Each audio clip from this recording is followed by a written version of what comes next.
the anti-vaxxers. They are putting at risk their own kids, and they're putting at risk our kids as well.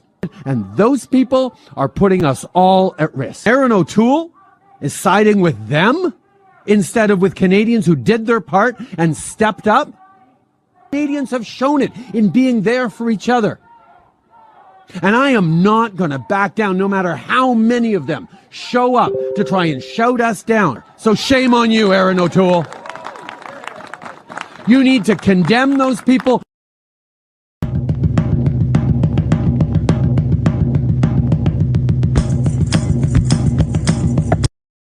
And that means we're going to work on vaccination certifications, on vaccination passports. And that we work with the provinces on vaccine certifications.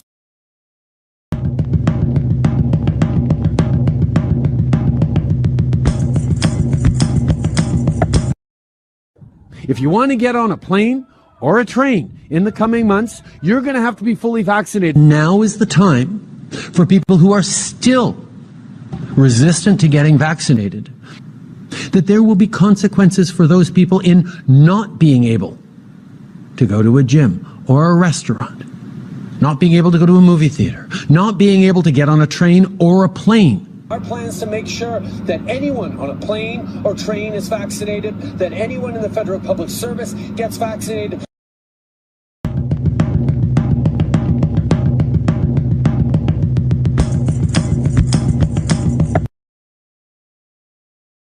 And we know that the way to get through this as well is to make sure that people can go into non-essential businesses and feel safe that they're not going to get catch COVID from someone next to them. We all have an opportunity to get back a little more to normal. Except that those people who have not yet chosen to get vaccinated are putting all this at risk. The risk posed to all of us by unvaccinated people?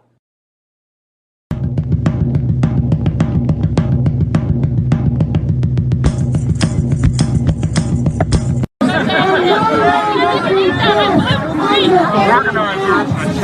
on you! Shame on you! Shame on you! Shame!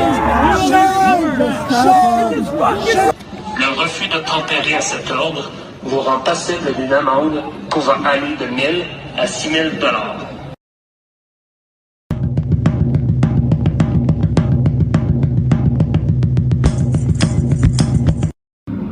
Not only are they putting at risk our kids who are still too young to get vaccinated. I have a 7-year-old who started in grade 2 just earlier this week. Very excited about it, but he's vulnerable. All of us, even if we did the right things and got vaccinated, are at risk of lockdowns because of future waves of unvaccinated. Having us risk more lockdowns because they haven't chosen to get vaccinated yet. Please, everyone, if we can be respectful and we can leave. Piece of shit! Transphobic piece of shit! Transphobic piece of shit! Transphobic, where we draw the line. This is where.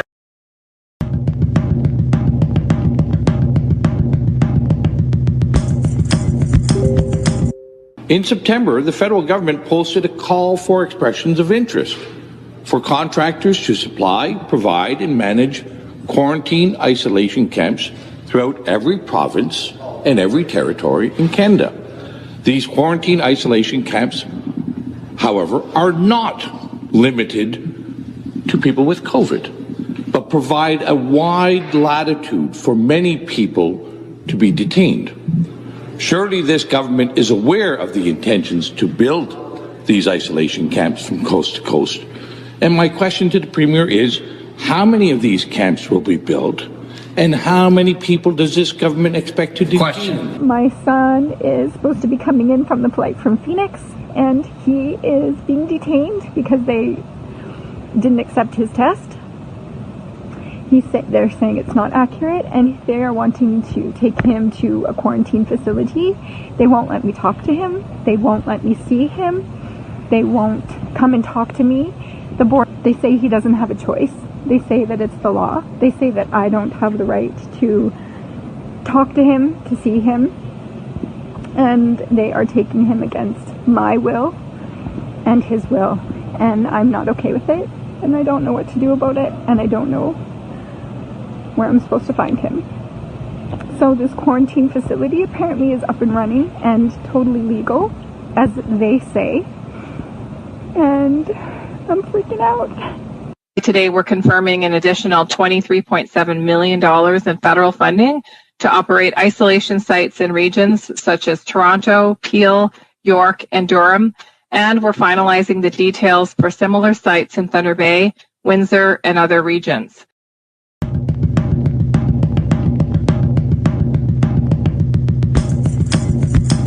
Quebec is planning to force adults that refuse a COVID vaccine to pay what's called a health contribution tax.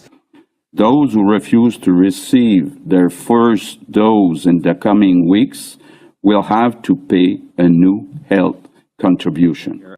We will be putting forward measures to put those tools permanently in place. The authorities of FinTrack, I believe, do need to be expanded to cover crowdsourcing platforms and payment platform and their payment providers.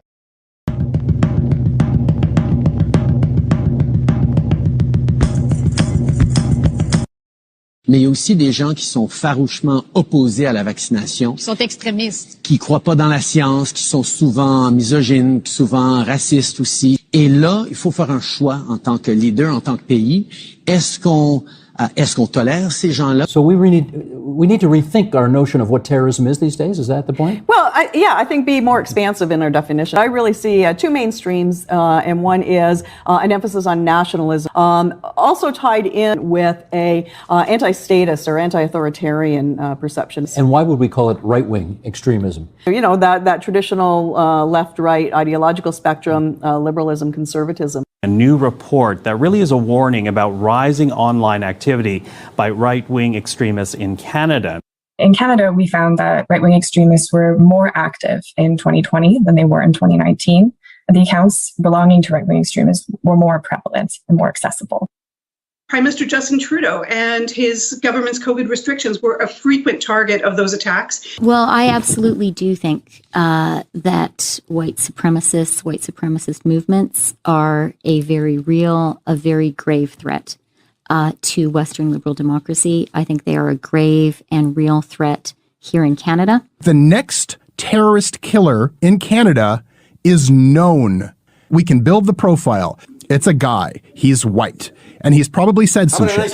He's probably made you feel a little bit uncomfortable with some of his comments. He might have a thing for military paraphernalia or firearms. And we need to snitch on these guys. You want my life, Jesse Brown? You come and take it. Don't send the millennials after me on your little witch hunt.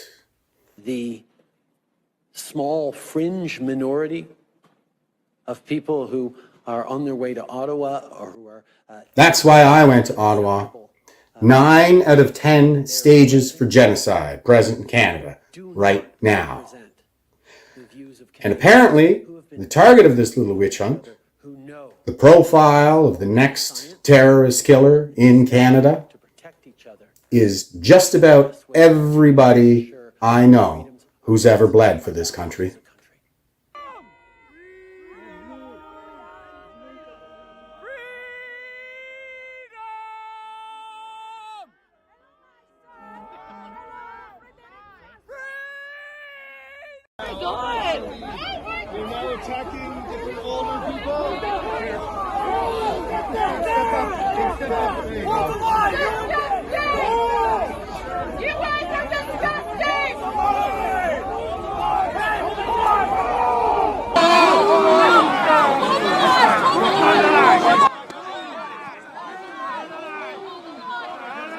Are you going to tell me that we weren't met with hatred?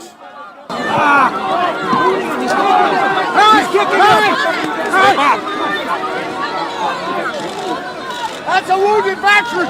That's a wounded warrior right there! They got a deal in the fucking head! They're gonna get injuries!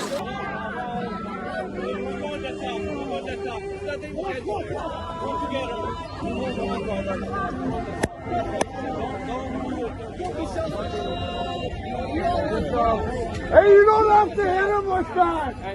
Please. Are you going to tell me that those cops didn't hate us? Man being kneed there. It's terrible. Oh, come on through. Come on through. What is happening here? Wow. What is this lady doing? Trampling. Trampling horses. Trampling. Stop it. Stop it. Look. Oh my God. And that profile of the next terrorist killer? You're going to tell me that's by accident? I'm not so sure.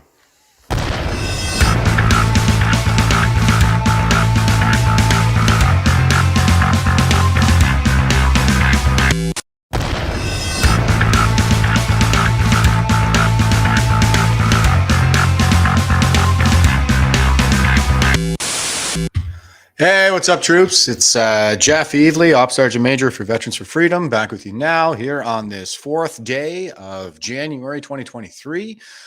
Pretty exciting stuff going on out there as usual. Lots to stay on top of. I'm usually trying to organize these podcasts in a thematic kind of manner, so I'm hoping that it's a little more comprehensive that way. It's a little easier to digest and makes a little bit more sense than just having everything coming at you all the time.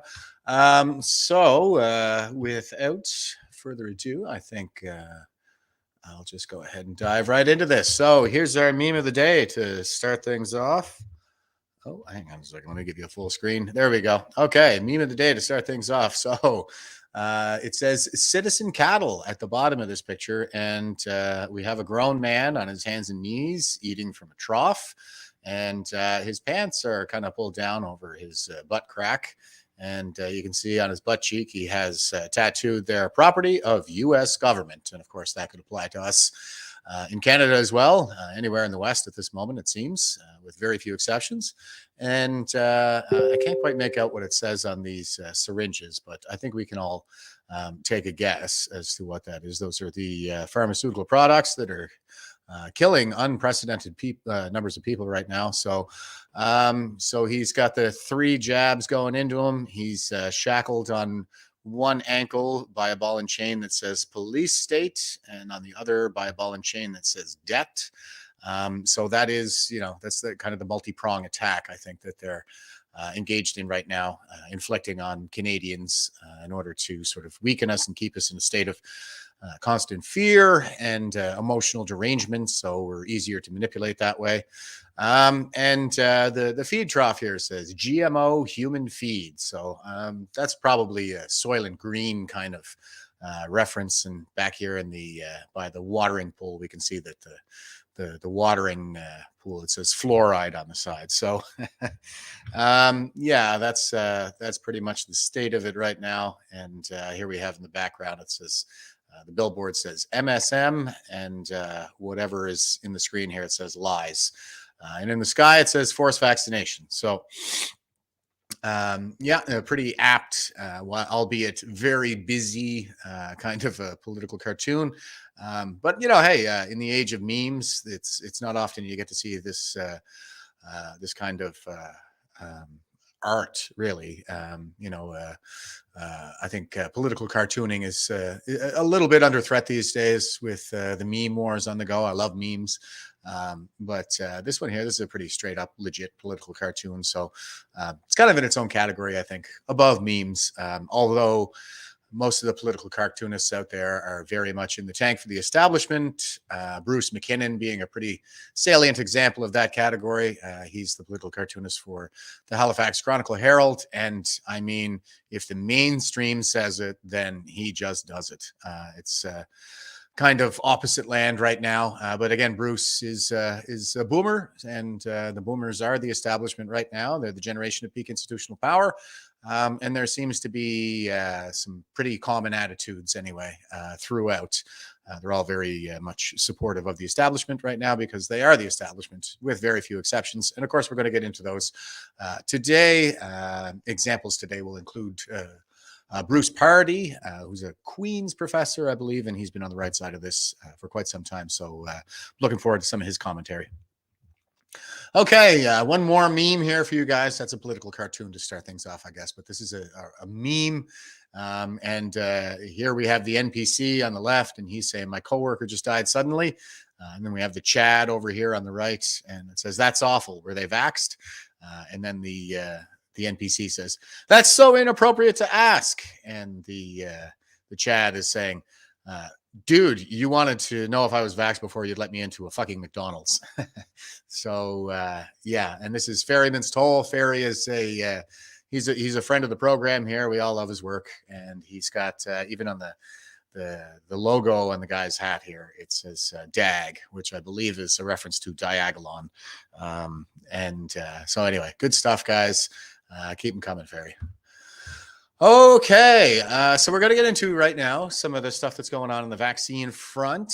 This is Bill de Blasio, the mayor of New York, and he was a real scumbag during the early pandemic. So this is just a reminder of the kind of social pressure and out-and-out coercion that our establishment leadership engaged in throughout the course of the last few years. And here's Bill, so I'll let you see what a scumbag this guy is for himself. Free fries when you get vaccinated?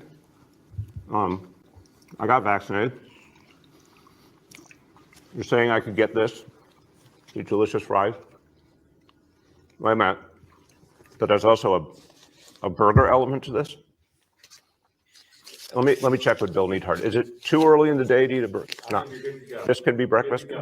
Okay. I want you to look at this and think about, again, some people love hamburgers, some don't. Really want to respect all ways of life. But if this is appealing to you, just think of this when you think of vaccination. Vaccination. I'm getting a very good feeling about vaccination right this moment. Free fries when you get vaccinated? Yeah, okay. So that's pretty disgusting, and also a tacit admission that Bill de Blasio has turned the city into an open-air prison. So you don't have the freedom to live your life as you once did. It's kind of like being in an interrogation room at Guantanamo Bay with this guy, where he's dangling all the benefits of freedom in front of an internee. Is that the right word for that? So anyway, this is pretty despicable stuff. He's treating his citizens like cattle, and they're in Guantanamo Bay, and it's a matter of it's what we call transactional leadership in the military. It's strictly carrot and stick. So do as I say, or I'll hurt you. Do what I like, and I'll reward you.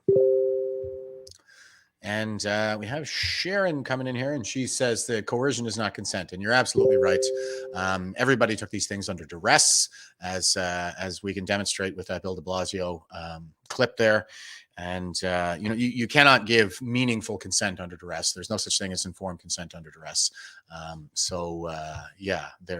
This is straight up coercion on a level that we've never seen in the West, I don't believe. So, especially not modern era anyway. So this is Michael Yeadon, PhD. He's a doctor, obviously, and he's saying that the jab enablers should be indicted for fraud. So that would include Bill de Blasio from the previous clip. And let me just back this up so we got him from the start. Dear colleagues and supporters, we declare that Pfizer, Moderna, BioNTech. Okay, so the title of this document that he's referencing here is Physicians' Declaration, Updated Global COVID Summit. So the Global COVID Summit, that's the one I think I showed yesterday. Dr. Robert Malone was giving a presentation there with the Global COVID Summit. So this is a group of doctors that have gotten together to provide a counter narrative to what the establishment is putting out there right now. So good stuff, guys. Janssen and AstraZeneca and their enablers willfully withheld and omitted crucial safety and effectiveness information from patients and physicians and should be immediately indicted for fraud. We know that shortly after administration of these products, thousands of people have died. And although correlation isn't causation, reasonable criterion have been applied to examine the relationship between injections and the events and it's absolutely clear-cut that these are the cause of death. Mechanistically, the design of these products was knowingly deficient in a number of ways. First, they caused the expression in the human body of toxic virus spike protein.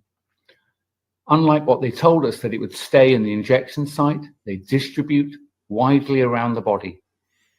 There is no built-in limit to the amount of toxic spike protein that can be made or for how long it is made, and that's the cause of the toxicity.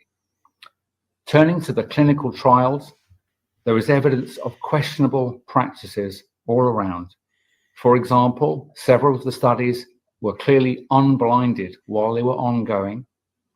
And also, in a number of cases, subjects were removed from the database prior to statistical analysis in a way that is suggestive of fraud. What he's describing here is a logical fallacy called cherry picking the evidence, right? So that's what they're doing is they're filtering out the stuff that would be counter narrative and selecting the stuff that would be promoting of their agenda. We were given blanket assurances time and again by all of the companies about the benign safety profile of their products. Even as the products rolled out, and in the earliest weeks, they must have known this was not true. It appears that these products provide little or no protection from the virus that they sought to protect us from. And finally, they cannot claim lack of anticipatory knowledge because the companies and the FDA knew that products of this type would produce many toxicities. Not the least of which, I talked about this, I think yesterday, is that of what appears to be a vaccine-induced AIDS.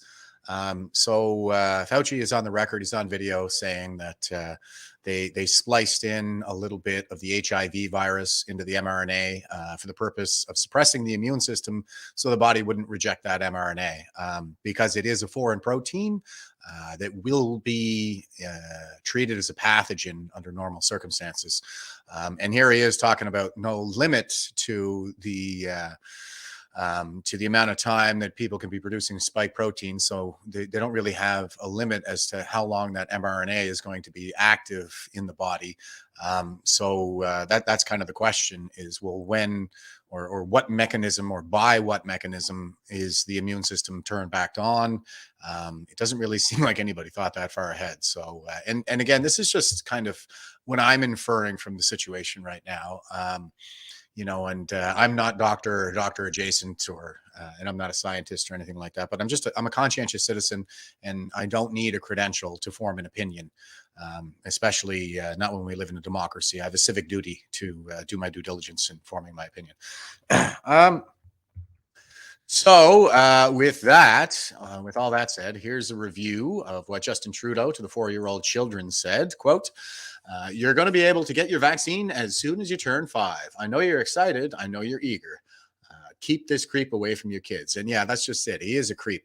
And you know, for any of the ladies and the beta males who couldn't really understand why a lot of the guys out there are just so averse to Justin Trudeau and his words sound like fingernails on a blackboard. That's what it is. It's like a lot of guys can kind of just look at this one and say, yeah, stay away from that one, ladies. He's weak. He's just gonna do whatever the hell feels good to him, and he's only gonna hurt people in the process. So here he is, creepy Justin Trudeau. Trudeau warning. Oh, I'm not getting any volume on that. All right, you silly bastard. Why do you not say things? Give it a quick refresh.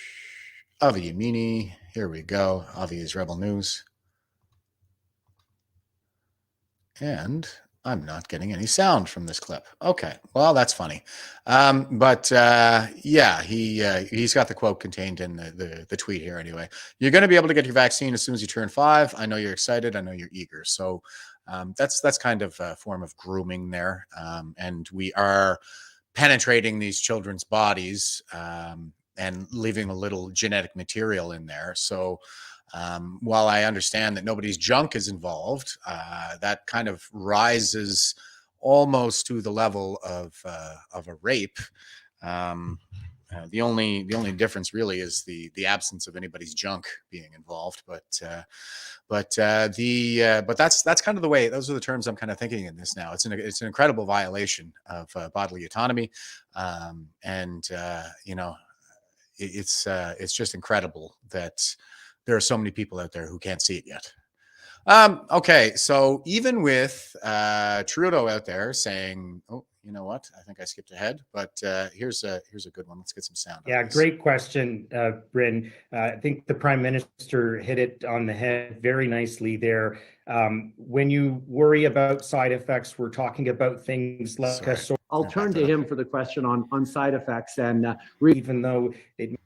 Okay, so it's a little bit jumbled, but what we have here is a couple of young girls down in the bottom right, and they're asking about vaccine side effects, and they're asking the Prime Minister, and Justin Trudeau is responding. He's feigning a kind of modesty that just does not exist anywhere in him by deferring to the experts. And this level of deference is just not appropriate for other primates, I'm afraid. So forget you can spread the virus to other people as well. So getting the vaccine is the right thing to do, not just for yourself, but for everybody else. Yeah, great question, Bryn. I think the Prime Minister hit it on the head very nicely. Okay, so there you go. They're propagandizing the kids, and they're using them as propaganda tools. I think you guys get the idea there. But I'm just going to go back to this one that I skipped, and apologies now that this sound thing has kind of got me off my game, but we'll get back on track here. So this was a slip of the tongue. This came out like December 26th. I remember seeing it at the time, but I thought it fit into the show a little better. So I'll show you this now. This is Dr. Tedros, and he's the head of the World Health Organization. Benefits especially with elderly groups, senior citizens, especially above 65 and above 60. So if it's going to be used, it's better to focus on those groups who have risk of severe disease and death, rather than, as we see, some countries are using to give boosters to kill children, which is not right. Then the equity issue comes here. So I think maybe what he's doing is he's just stammering, and maybe he was going to say kids, but then corrected himself for children. But it sure sounds like kill children when he says this quote here, which is not right. Then the equity issue are using to give boosters to kill children. To kill children. Which is some countries are using to give boosters to kill children. I mean, it sure sounds like to kill children. It sounds like he's being very candid there. That is the result. I mean, they have a high risk profile when it comes to this vaccine and a very low reward. So the risk benefit ratio just does not support this course of action. And that's exactly what he's saying here, remarkably. But this is a good sign, folks. So it's a sign that we in Canada have a little bit more work to do than people say in Denmark or Sweden or even Switzerland right now. For some reason, the Nordic countries don't seem to be as in the tank with this stuff, in spite of recent history, like Sweden being the Saudi Arabia feminism as long as it has been. But even they voted right-wing. So I think what we're seeing is the demographics are really changing. The people coming up behind the boomers have had enough of this stuff. But yeah, the fact that we have the people at the highest level finally coming out with this kind of stuff, I think it demonstrates very well that what's been going on up to this point is they're just trying to cover their asses. And while Trudeau, I mean, that's kind of the only thing he knows how to do is just be Teflon. And I'm not expecting him to do a reversal of his position on his own, but this should help in terms of the public pressure. Countries are using to give boosters to kill children, which is not right. Then the equity issue comes here. Instead of boosting a child in high-income countries, it's better to vaccinate the elderly in countries who have the elders who have not been vaccinated, even the primary vaccines. So the equity issue should also come into benefits, especially with elderly. And they're making this like an equity issue. I think equity is basically like the new word for equality. And the thing is, the 1984 interview of KGB defector Yuri Bezmenev with CPAC, it's just like he said in that interview, that the folks who are all in the tank for this, they're going to keep saying, they're going to keep screaming for equality. Even as the jackboot's coming down on their face. That's what he said during the interview. That's what happens. It's the result of the cultural subversion that represents about 80% of what the KGB was up to back in the day. And as he stated in that interview, the first stage of cultural subversion is demoralization of the young generation. And based on the dates that he gave for graduation, that appears to be the boomer generation. So, and they're at peak institutional power now, and that goes a long way to, I think, explaining our current situation. Okay, we showed that one. Now, the other thing that's going around here, and this is vaccine related, this was, I didn't bother to report on it before because I'm not really a sports guy, but it's a popular culture thing, and it seems to be waking up a lot of people. So this has gotten some traction over the last couple of days. And it says, here's government.exe is corrupt. And he says, remember, folks, when you see NFL players like Damar Hamlin suddenly collapse, it's rude to ask if they're vaxxed or not. It's only appropriate to ask such questions when they're wanting to go to a bar, restaurant, or funeral. Exactly. So we saw that with the meme there from Ferry as well. But here it is.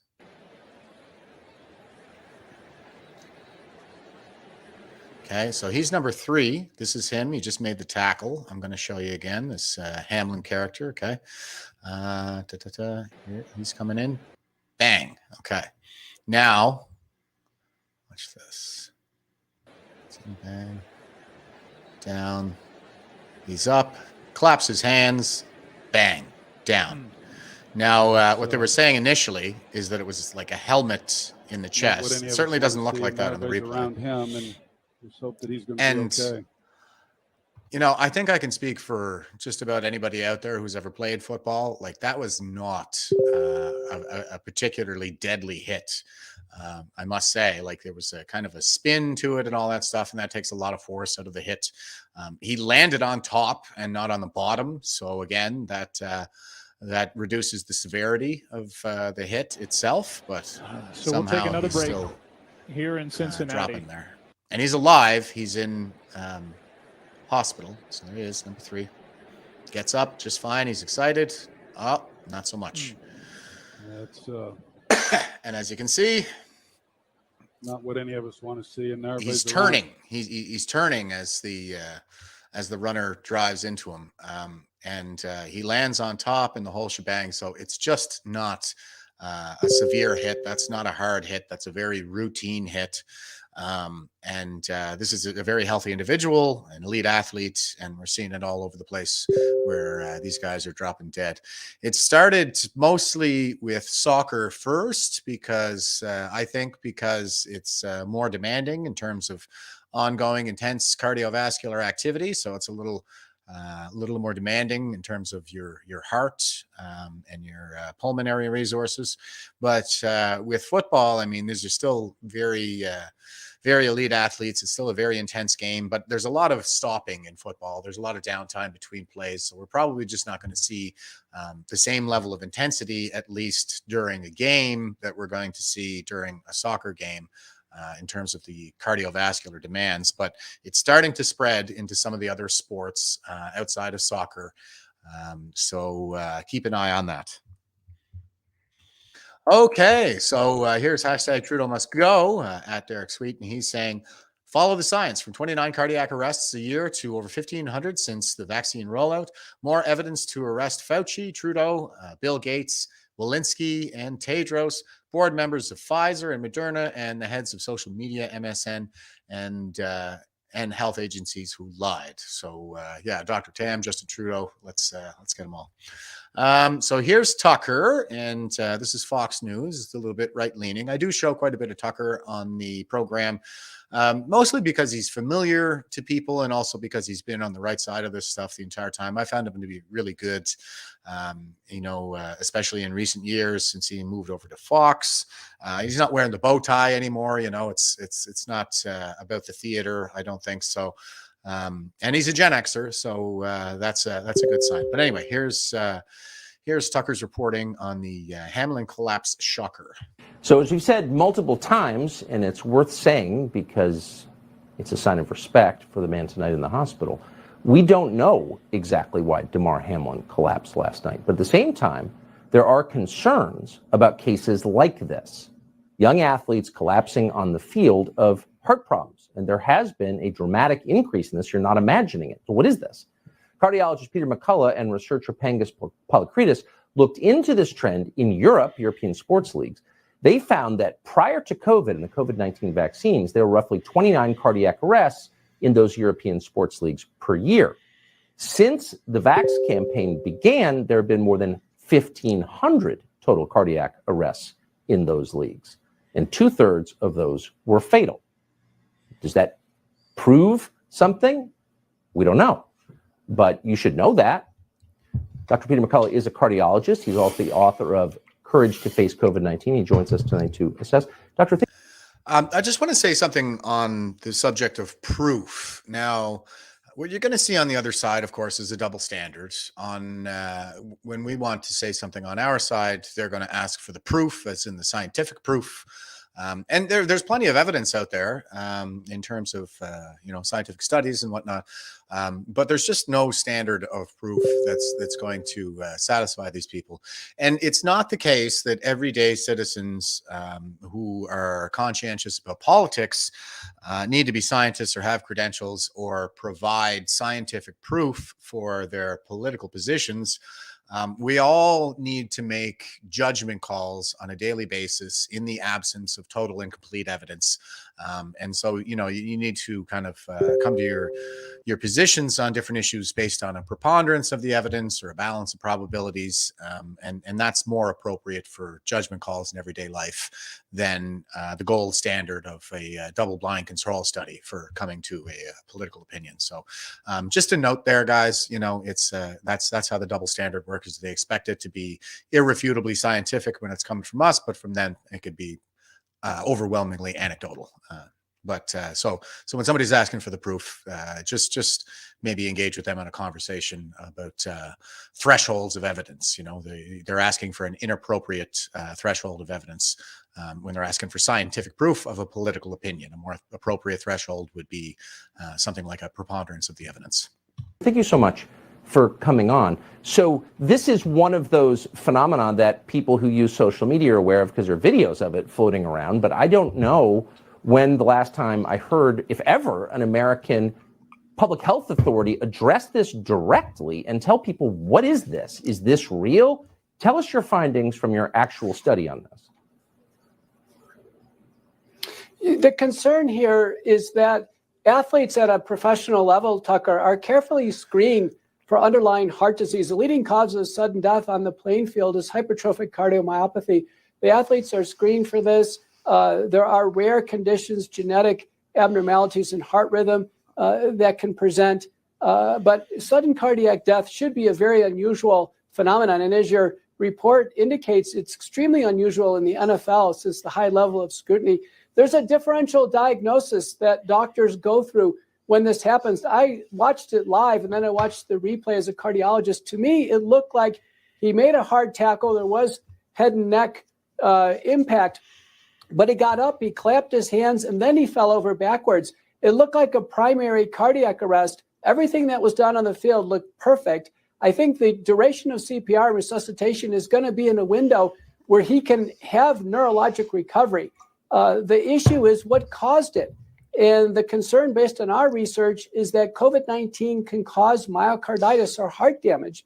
The heart damage in some cases can be asymptomatic and the initial presentation can be a cardiac arrest. There's other things in the differential, genetic abnormalities of heart rhythm disturbance, hypertrophic cardiomyopathy, a spinal cord type of interaction with the heart. But I think the leading concern here is vaccine-induced myocarditis if indeed he's taken the vaccine. And boy, the family, the Bill's doctors, and the current doctors at University of Cincinnati Medical Center have a public health obligation to tell us if he's taken the vaccine.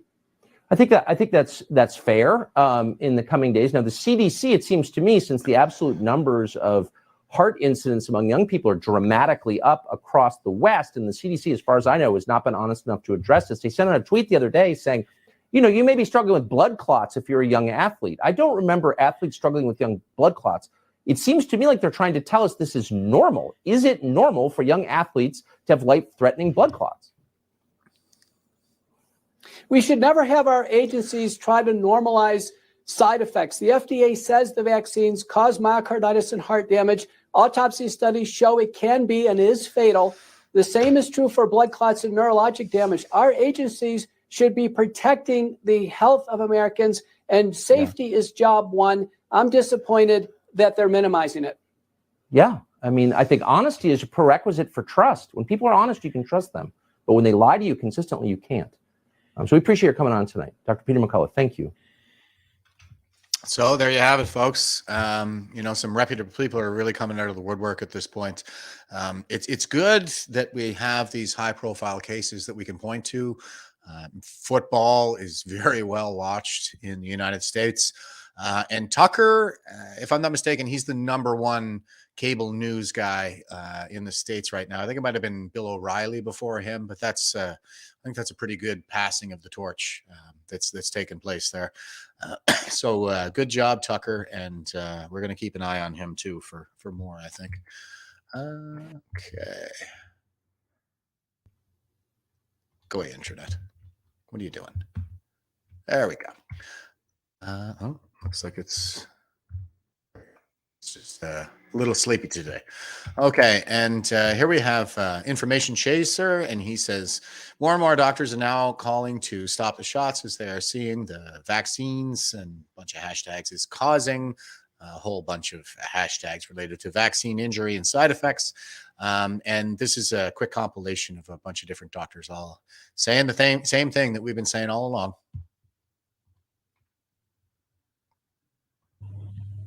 My name is Dr. Anna Forbes, and I place tremendous importance on listening to what my patients have to say to me.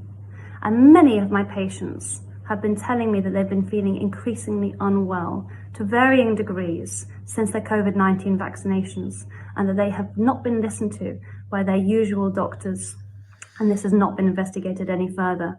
And I believe that this whole situation demands immediate and deep investigation. Hello, I'm Tony Hinton, a London surgeon. I know many people who've had the COVID vaccine and then caught COVID. I also know a lot of people that have had side effects following the COVID vaccine. So what do we think? Safe and effective, or just stop the shots?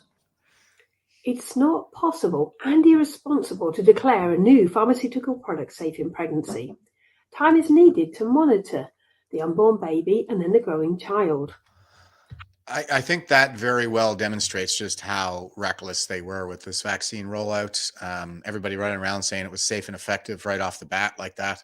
I was watching John Tory, mayor of Toronto, for example, looking at him like, you know, you're a businessman who owns the media, Rogers, and also the mayor. Like, he's got a huge conflict of interest with that.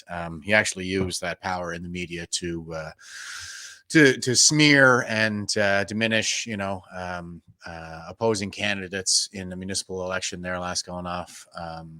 I'm just trying to think of her name now, but she's a Rebel News alumnus. Anyway, he's I just to see a guy like that out there saying proven safe and effective, like he has no idea what proven safe and effective means. He hasn't seen the proof, and he's supposed to be in a position of leadership, and that is what the leader does, is he takes the advice from the experts and he makes a decision on balance for the health and welfare of the people in his charge. That's not what he did at all. He just took it hook, line, and sinker. ran with the propaganda line. And when they started saying, yeah, give it to pregnant women, there is no data on what kind of impacts that vaccine is going to have on a fetus, especially throughout the course of its life, because it just can't exist on this timeline. That kind of data takes decades to accumulate. But anyway, we'll back to the rant over, guys. Have we forgotten thalidomide? It's not evidence-based medicine to tell pregnant women to take these shots. We have got to stop the shots. Dr. Tess Laurie here. There's more than enough evidence to show that the COVID injections are not safe and they're not effective. Let's stop the shots now. Dr. Elizabeth Evans, retired doctor and director of the UK Medical Freedom Alliance. There is now overwhelming evidence showing that the COVID vaccines are neither safe enough nor effective, and that the risks far outweigh the benefits, particularly for the young and healthy. This violates a fundamental principle of medical ethics, that we must first do no harm. The rollout has also been carried out in a way that undermines the ethical process of informed consent, with coercive policies and messaging, exaggeration of benefits, and failure to fully disclose risks. It is time to halt the rollout. We must stop the shots. There you have it. So all good signs that things are opening up here. Excuse me. In my throat. Hopefully it's not COVID. Excuse me. So here we have Truth Justice, and he says, breaking news, U.S. doctors warn the world to stop taking the COVID vaccines. They are toxic, lethal, ineffective, and must be stopped. They damage the brain, heart, liver, bone marrow, fetus, causing all sorts of harm to the body. CDC, FDA, misinformation, causing death and injury. I really do believe that the federal government is captured, and it's captured by corporate interests. The entire U.S. population, as well as the world, has to understand they can no longer take these COVID vaccines. They are toxic and lethal and ineffective, that they have completely failed. They can only be viewed as harmful, and they need to be stopped. And does it damage the brain? You bet it does. Does it damage the heart? Yes. The liver? Yes. The bone marrow? Yes. It causes all sorts of harm in the human body. We should have stopped this before it ever started. It's a misinformation from the CDC, the FDA, the American Board of Obstetrics and Gynecology, the American College of OBGYN, the Society of Maternal Fetal Medicine. It's a misinformation from those organizations that is causing a lot of death and injury in my women of reproductive age, my pregnant women, and my preborn babies. And it's got to stop, and it's got to stop now. And for the vaccines broadly, we have no idea what's going to happen long term now that they're in the body. Studies suggest that the vaccines and the spike protein that's produced from them never leaves the human body. The first and most important thing, don't take any more vaccines. Don't take any more boosters. Do not take any more of these dangerous experimental therapies. There you go. Good to see. And here's Maca, and he's saying, Dr. Peter McCullough, quote, the FDA is off the rails. To save lives now, these vaccines need to be pulled off the market, close quote. Share with your friends and family. It's time to wake up the masses while we've still got a chance. So here we go. On a more probable than not basis. Regulatory agencies, particularly the FDA, is off the rails at this point in time. They have, under emergency use authorization, approved for use the bivalent boosters, which have never been tested in human beings. So we have no assurances that they work, and we have no assurances whatsoever they're safe. And for the vaccines broadly, we have no idea what's going to happen long term now that they're in the body. Studies suggest that the vaccines and the spike protein that's produced from them never leaves the human body. The deaths on a more probable than not basis that are occurring in someone who've taken a vaccine are due to the vaccine, and the autopsy studies show it.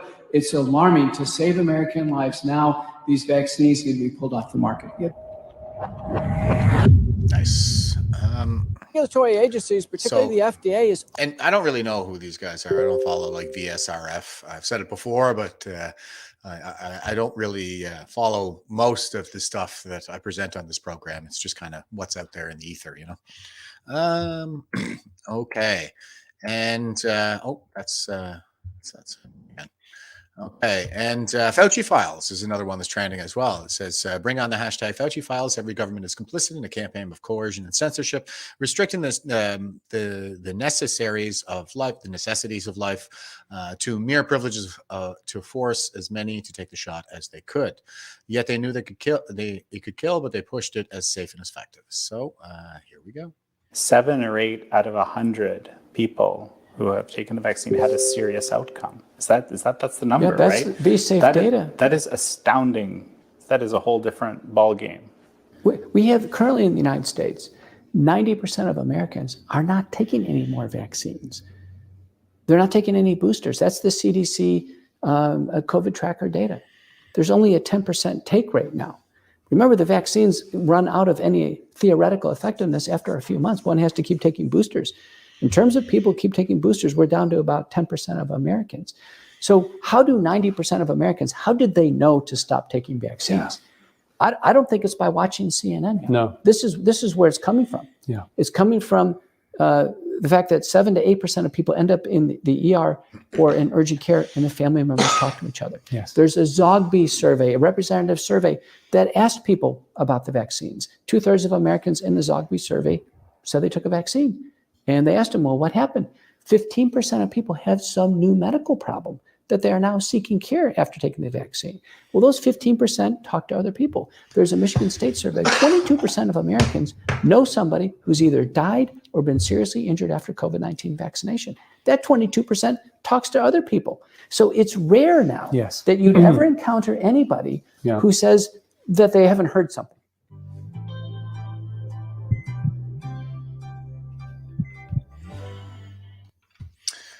Yeah, so that's also interesting to hear doctors commenting on the propaganda and the fact that 90% didn't go out and get that whatever it is, the third booster, I guess. So they got their 3 shots, I think is what he's saying. It might be 2, and they're not going out and getting the booster. So these are all very positive signs that people are waking up. Like 90% is a pretty high number.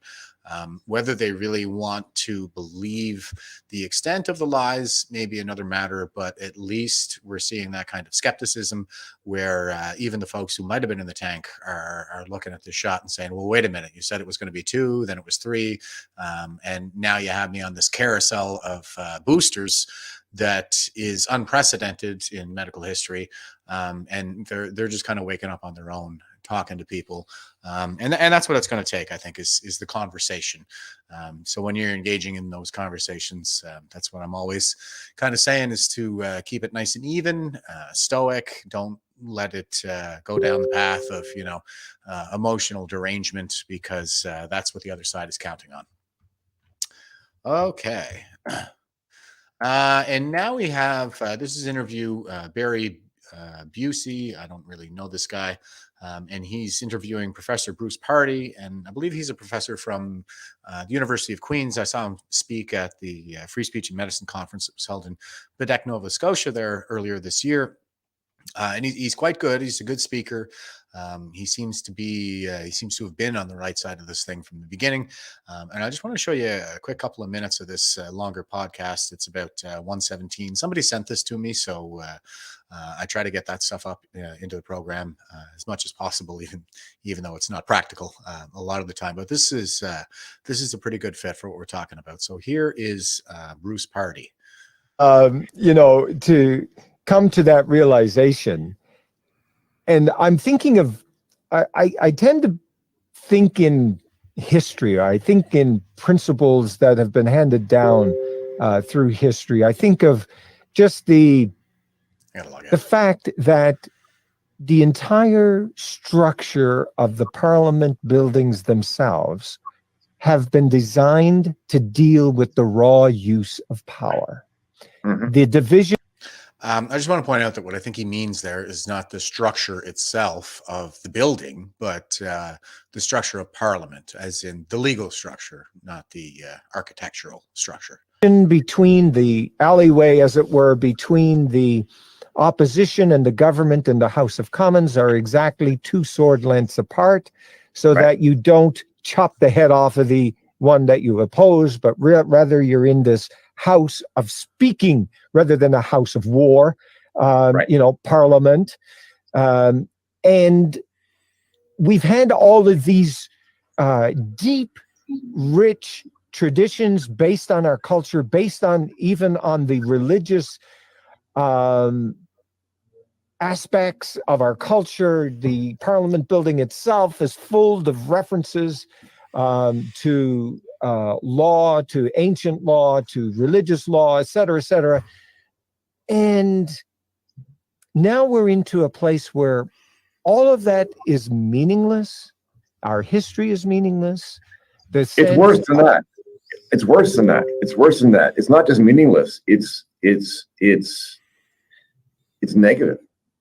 I mean, it is seen to be the remnants of an evil empire. I mean, I can put it that way. I mean, if you're dealing with an anti-Western agenda, an anti-Western set of premises, then those traditions you're referring to, the ones that are embedded in our history and the ones that reflect how the Parliament buildings are created, are designed.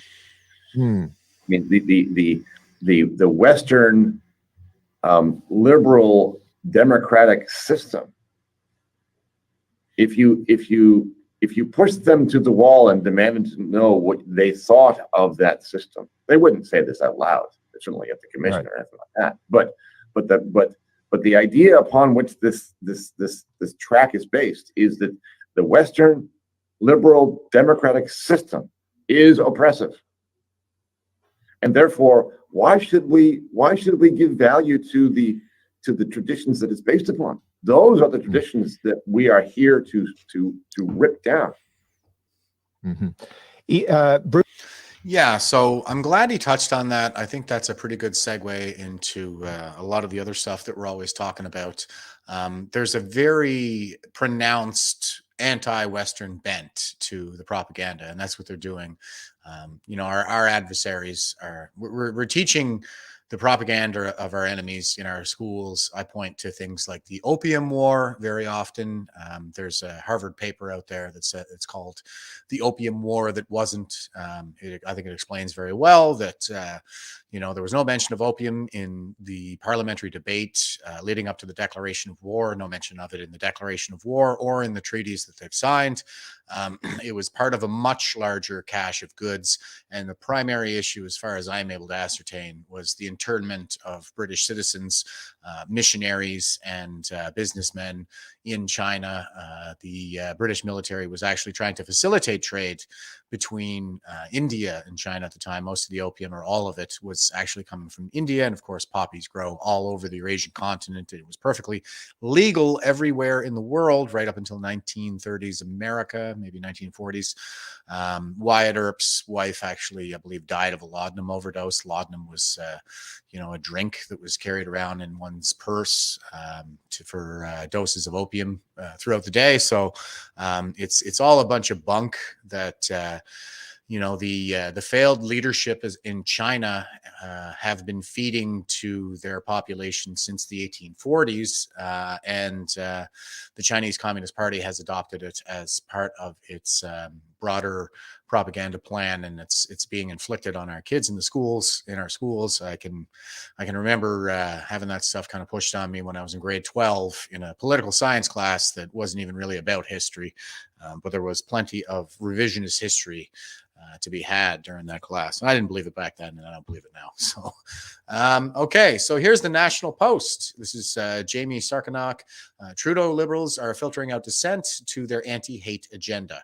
So the reason why I kind of put these things together is because the anti-hate agenda is the anti-Western agenda. So anybody who is pro-Western or promotes any kind of positive view on Western civilization and its culture and history, that's the kind of thing that they're going to be labeling hate.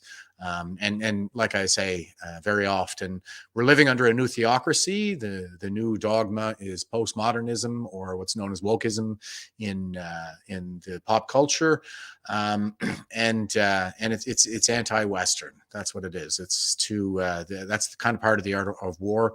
I talk about how Sun Tzu discusses turning the different groups of a population against each other, pitting the state against its people, the people against the state, and that's how you end up with a Sri Lanka kind of situation. That was the direct result, as far as I'm concerned, of WEF promoted policies that heavily involve the Chinese and their financiers. So that's the game, is to weaken us from within, to get young people, especially, sort of turned against the culture and the state, and to make people stop believing in their civilization, to make us stop believing in ourselves and just kind of give up. So if you just kind of keep in mind that that's the goal, and when you hear this stuff, kind of let it roll off. Don't take it personally. Just try to understand that this is the war. It's a psychological war right now. It hasn't gone kinetic yet. It's psychological. It's psychological, cultural. It's financial. It's in cyber. But the East doesn't want a kinetic war with the West. They rely heavily on conscripts, whereas we have freedom-loving patriots, and one freedom-loving patriot will take on, he beats 10 conscripts any day, in my view. So here we have the article. So subtitle is, internal emails show a question was added to a survey to weed out those critical of the government's plans after too much negative feedback. And I saw some stuff on Twitter about this too that I haven't reported on yet, but it's making its way into mainstream headlines, so this is good. Okay, so back in April, Canadian Heritage ran online consultations for a future, quote, national action plan on combating hate, close quote, that could introduce anti-hate laws and curb freedom of expression. While the department publicly encourages, quote, every person in Canada, close quote, to participate in a survey about what this plan should include, email records show that people were screened out if they believed that anti-hate plan wasn't needed at all. The quote, national action plan on combating hate, close quote, doesn't exist yet. Whenever it is released, you may see ministers on the cultural portfolio boast of the public consultations that it helped shape. If this happens, don't take them at their word. Yeah, public consultations is all a dog and pony show. They know what they want to do, and they kind of set up these faux consultations to give some air of legitimacy to their anti-Western agenda. So back to the article. Canadian Heritage didn't really consult the public on this matter. It consulted anyone who agreed with the Liberal Party platform point to create a national action plan on combating hate. It's yet another example of a government department being used to affect partisan goals and manufacture consent for something the public might not actually want. And Manufacturing Consent was a book back in the day by Professor Noam Chomsky, who is little more than a pious old trout at this point in the woke religion. He was very hard on the so-called vaccine hesitant, and Manufacturing Consent is just that. Like, it was a lot about using corporate propaganda to achieve a level of consent in the population for greater and greater dominance of Americans by the right-wing corporate structure. And that's where he went horribly wrong, was when he predicted that it would be the right who dominate us. And as you can see, it is in fact the left. And I'll kind of highlight another theme that I'm always highlighting around here, and that's one of projection. So that's the left kind of projecting all of their control freakery onto the right, when in fact it's the opposite. You know, the right is individualist, whereas the left is collectivist, and therefore more prone to things like mob rule, which is basically every tyranny is a kind of mob rule or oligarchy.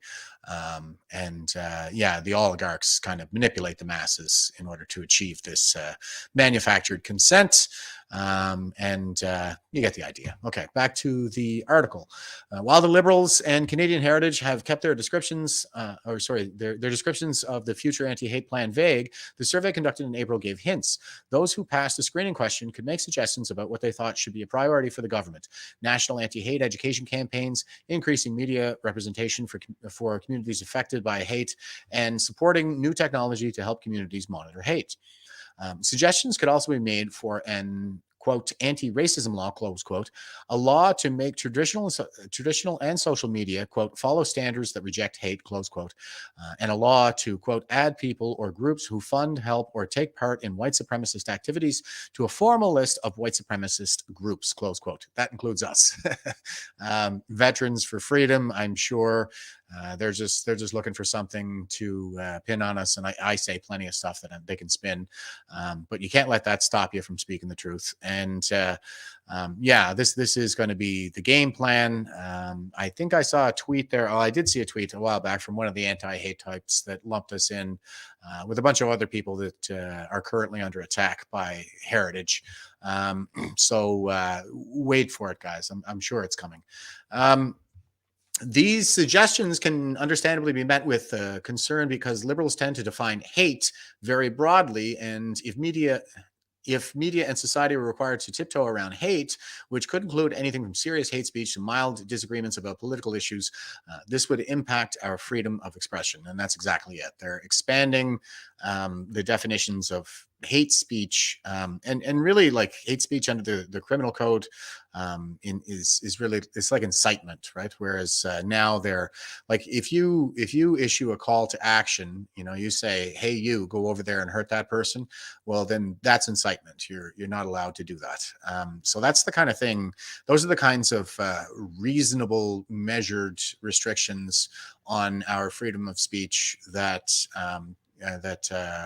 are conducive to good order in a free and democratic society. But these things need to be scrutinized and carefully considered before putting any kind of restrictions on people's rights.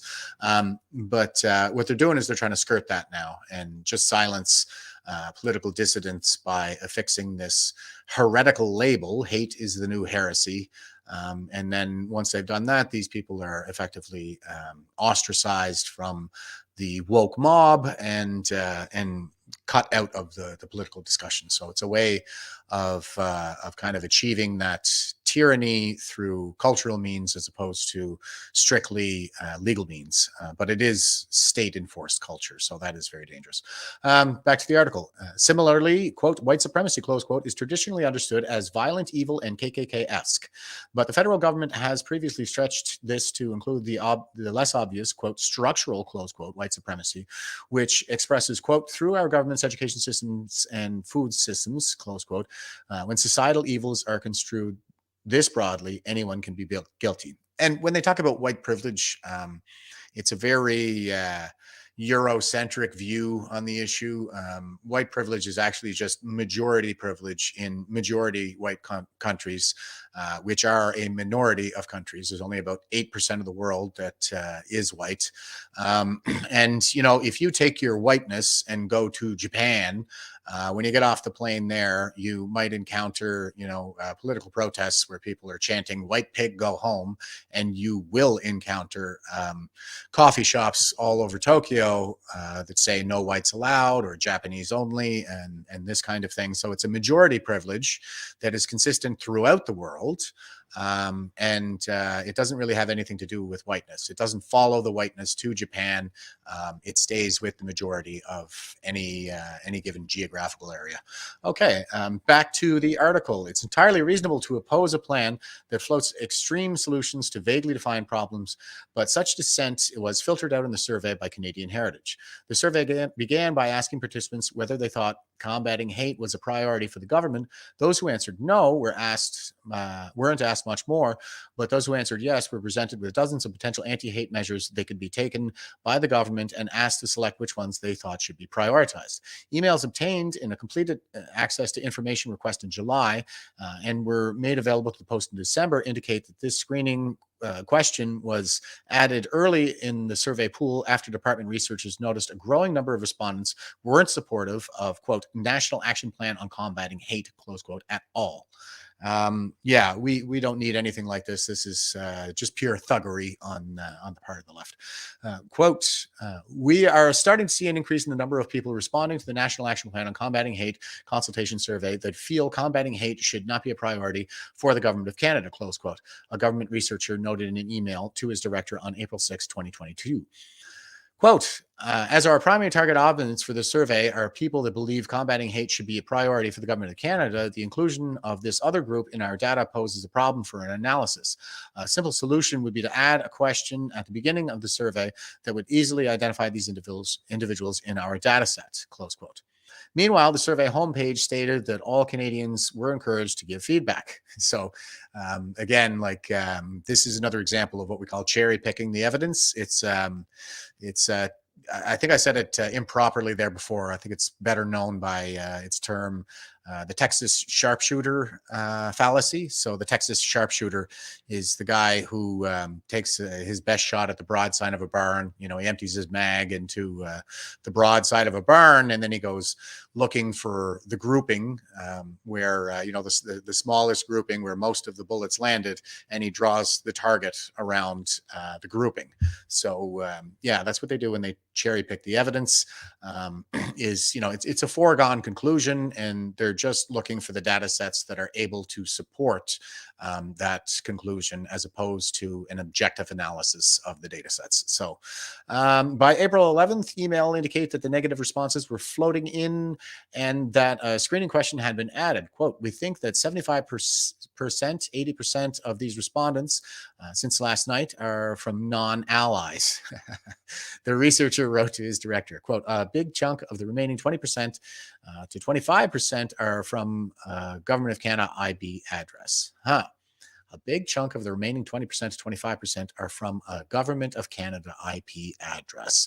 So nothing suspicious going on there, right, guys?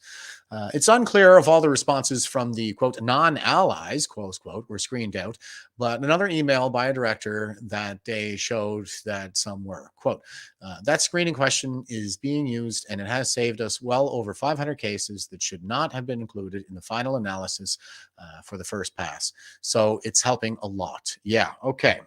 It's helping a lot to continue down the garden path toward authoritarianism, because that's the real goal here. You have to kind of consider, like, you know, what is it that's really motivating these people right now when you read anything that they say, because what they say to you is just what they want you to hear. And I wanted to comment on this, the term allies as well. This is a throwback to the third wave feminist movement. So when they were trying to cudgel the betas into identifying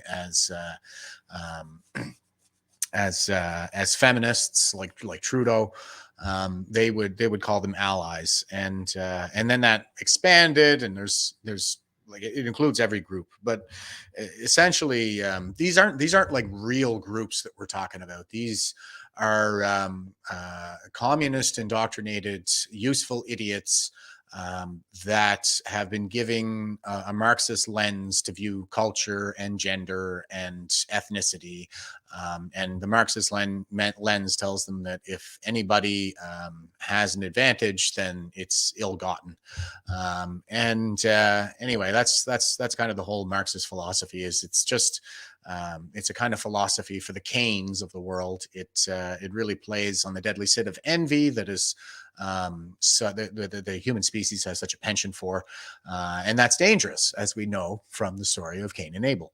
So the allies is kind of a communist term that you should probably look out for.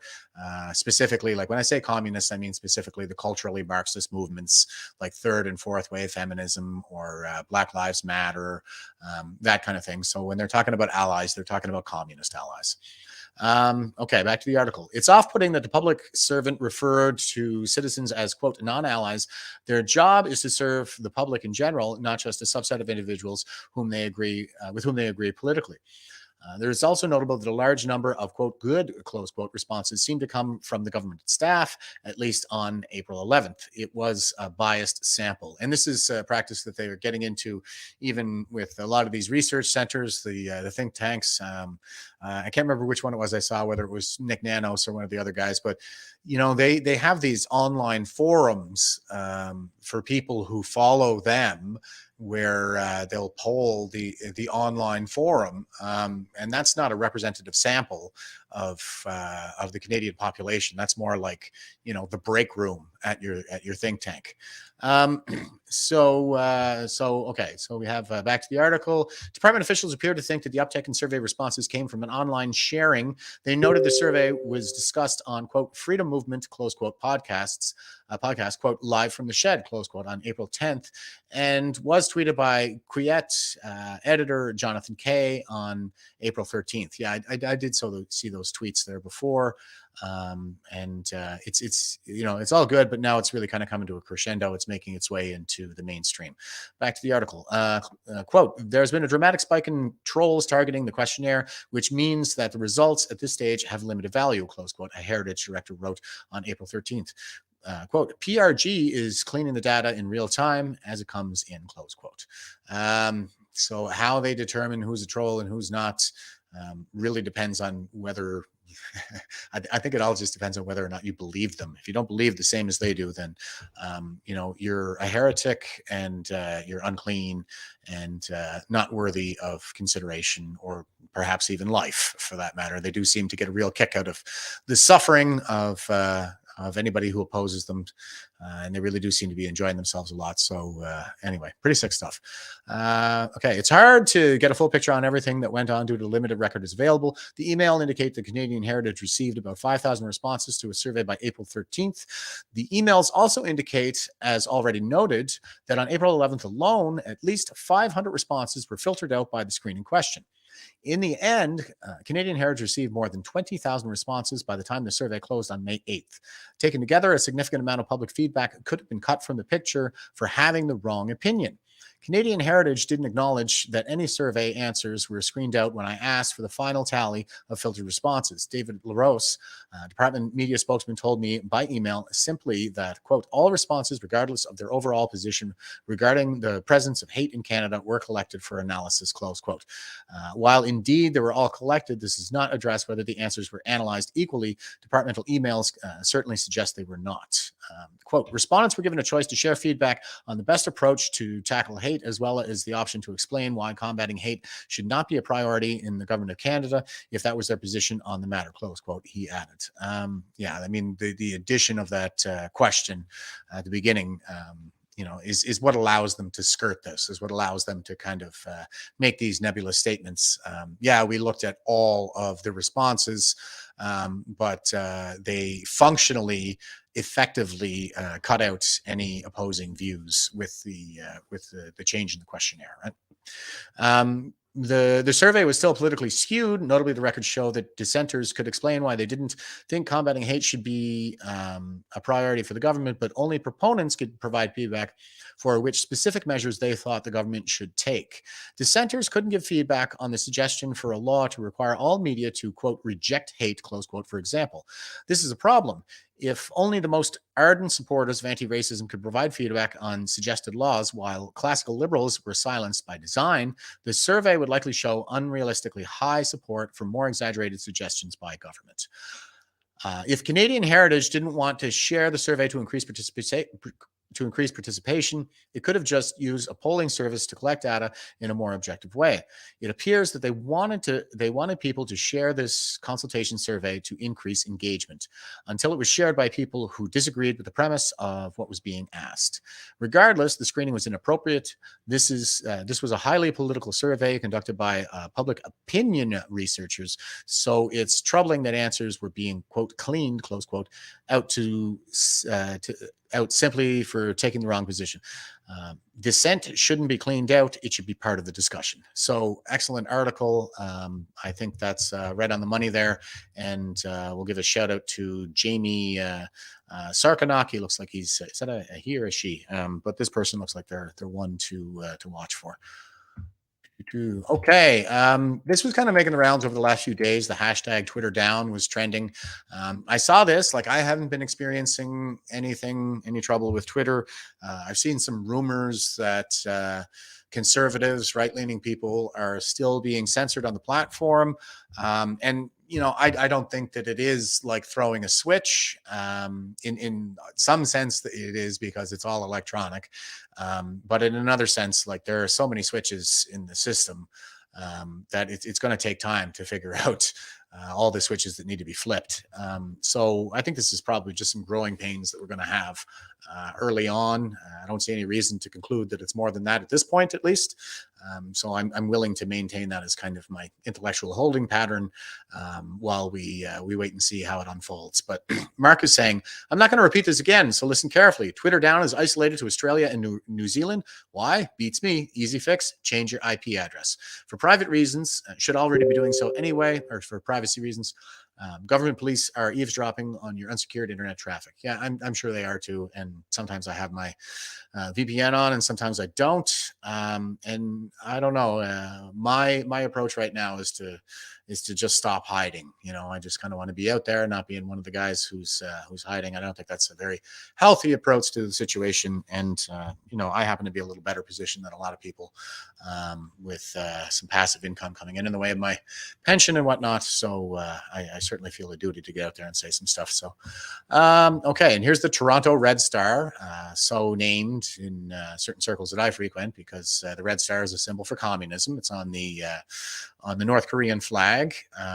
And here we have the Toronto Star saying, Canada sets immigration record in 2022 with 430,000 new permanent residents. The previous record was set in 2021 when the country welcomed more than 405,000 newcomers. So I've been throwing around the term like 500,000 people a year. It's pretty close to that. That's a little bit of an upward rounding that I'm doing there, but I don't know. I mean, these are just the numbers that they're reporting, and there are all kinds of people coming in through Roxham Road. And so what kind of shenanigans are they really up to control the narrative in this regard? I would say that the chances are it's probably higher than what they're reporting. Okay, so the federal government settled 431,645 new permanent residents in 2022, blowing past the previous all-time record set in 2021. So these are all-time records set 2 years in a row. It's one signal that the federal government appears to be on track to carry out its immigration plan. Next year, the government hopes to bring another 485,000 new permanent residents. And just before I go on here, I'm just going to point out that this, I believe, is part of the strategy, the art of war, immigration. Or I should say irresponsible immigration, like there is such a thing as responsible immigration. But in these numbers and the way that they're doing it, they appear to be bringing in massive amounts of people to flood them into the cities, which are liberal strongholds, and also first-generation immigrants overwhelmingly vote liberal. So it's a means of subverting the people who have lived here their entire lives and paid into the system their entire lives and worked their entire lives to build a better country. It's a way of subverting them and imposing the wills of the authoritarians on the left on the rest of us by basically just kind of bringing in left-leaning peoples from other countries who usually bring some utilitarian collectivist attitudes with them from the old world and tend not to be as individualist or classically liberal as many of us in the West. So yeah, that's 400,000. Okay, so that's very quick. I thought there was a whole article under this thing, but maybe I need to sign in to get the rest of it. Anyway, these are huge numbers, and it's like I said, the aim here is to secure power unending by just, like I said, creating these insurmountable strongholds in the cities to give the liberals a kind of unending reign through democratic means, but it's also quite subversive the way that they're doing it. So this is the thing. This is the thing about living in a democracy, is we are more vulnerable to subversion than a lot of authoritarian regimes will be. So we need strong, conscientious citizens in order to protect the legacy of the fallen and maintain these rights and freedoms for future generations. Okay, so here's one in the Globe and Mail. It says the Supreme Court's decision to strike down life without parole law leads to sentencing changes. So this is another thing that I think they're using to weaken us as a society. We've been seeing a lot of catch and release policies on gun crime in the cities. They're catch and release. Basically, I'm saying they're getting out on bail for violent crime with a promise that they're going to come back for their trials. Whereas we have people like Tamara Litch or Jeremy McKenzie, pretty clearly political targets, spending way more time in jail than violent criminals. And of course, they're smearing a lot of good citizens in Canada who happen to be legal firearms owners as a kind of scapegoating operation to. So on the one hand, they're allowing violent criminals, to run rampant, while they're on the other, they're disarming peaceful, law-abiding citizens, so that they're not as able to protect themselves, and the effect over time is going to be one of sowing chaos, right? Here's the article. Supreme Court ruling that ended the punishment for life without parole for multiple murders has led to greater emphasis on rehabilitation and sentencing for a wide range of offenses, a Globe and Mail review of legal database has found. The court's decision in May in the case of Alexandre Bissonnette, who killed 6 Muslim worshippers in Quebec City in 2017, said Canada's commitment to rehabilitation sets apart from many other countries. Lower court judges are taking that message to heart. The ruling is having an effect on sentencing well beyond multiple murders, the review shows. The Bissonnette ruling was already far-reaching. The court said life without parole is one of the rare instances where a punishment is so extreme that it must be expunged from the justice system, retroactive to when it was started in 2011. That meant more than 20% were eligible for potential reductions. So that means a lot more criminals are going to be out on the street. In June, several lawyers for convicted multiple murderers told the Globe and Mail that their clients would apply for reductions, and that has happened. John Paul Ostamas, who received a sentence of life with no parole eligibility for 75 years for beating 3 homeless men to death in Winnipeg in 2015, had his eligibility reduced in September to 25 years by the Manitoba Court of Appeal. In Ontario, Adnai Zacharias, who had been ineligible for 45 years for the first-degree and second-degree murders of 2 women, had his eligibility reduced to 25 years in June. In Alberta, Joshua Frank, Jason Klaus, and Edward Downey, and Derek Saretsky had their waiting periods reduced. Mr. Saretsky, who killed 3 people, including a 2-year-old girl, will be eligible at the age of 47 rather than 97.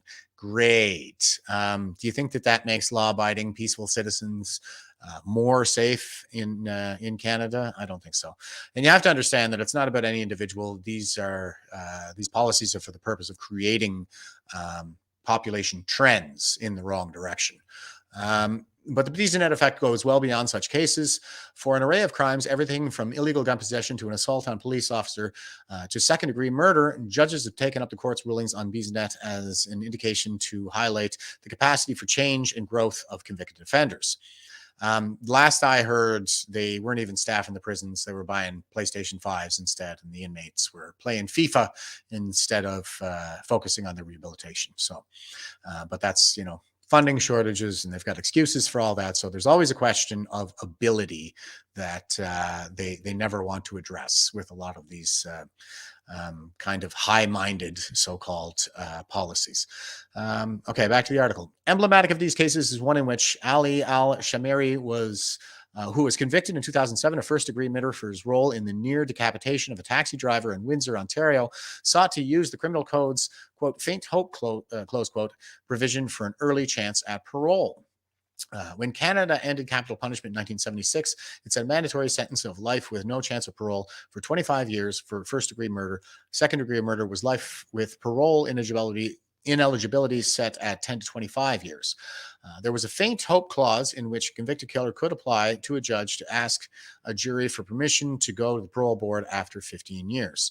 In 2011, the Conservative government of Stephen Harper killed the faint hope clause for all murders committed from that point on. It also authorized judges to add together parole eligibility periods if they choose to do so for multiple murders. Ontario Superior Court Justice Renee Pomerantz described the Bissonnette ruling as, quote, a framework for the consideration of rehabilitative potential, close quote. Quoting from Bissonnette, she said the objective of rehabilitation is, quote, intimately linked to human dignity, close quote. What about the dignity of the victims, the lives that were robbed? And that is the thing, is we're talking about the kinds of people who don't respect human dignity. If you're going around murdering people, it's pretty tough to make a case that this is somebody who respects human dignity, and they kind of need to be taken out of the equation. Okay, the rest of us who aren't here to exploit anybody and just want to live in peace, well, we're not going to be able to do that while these guys violate the non-aggression pact all over the country. So.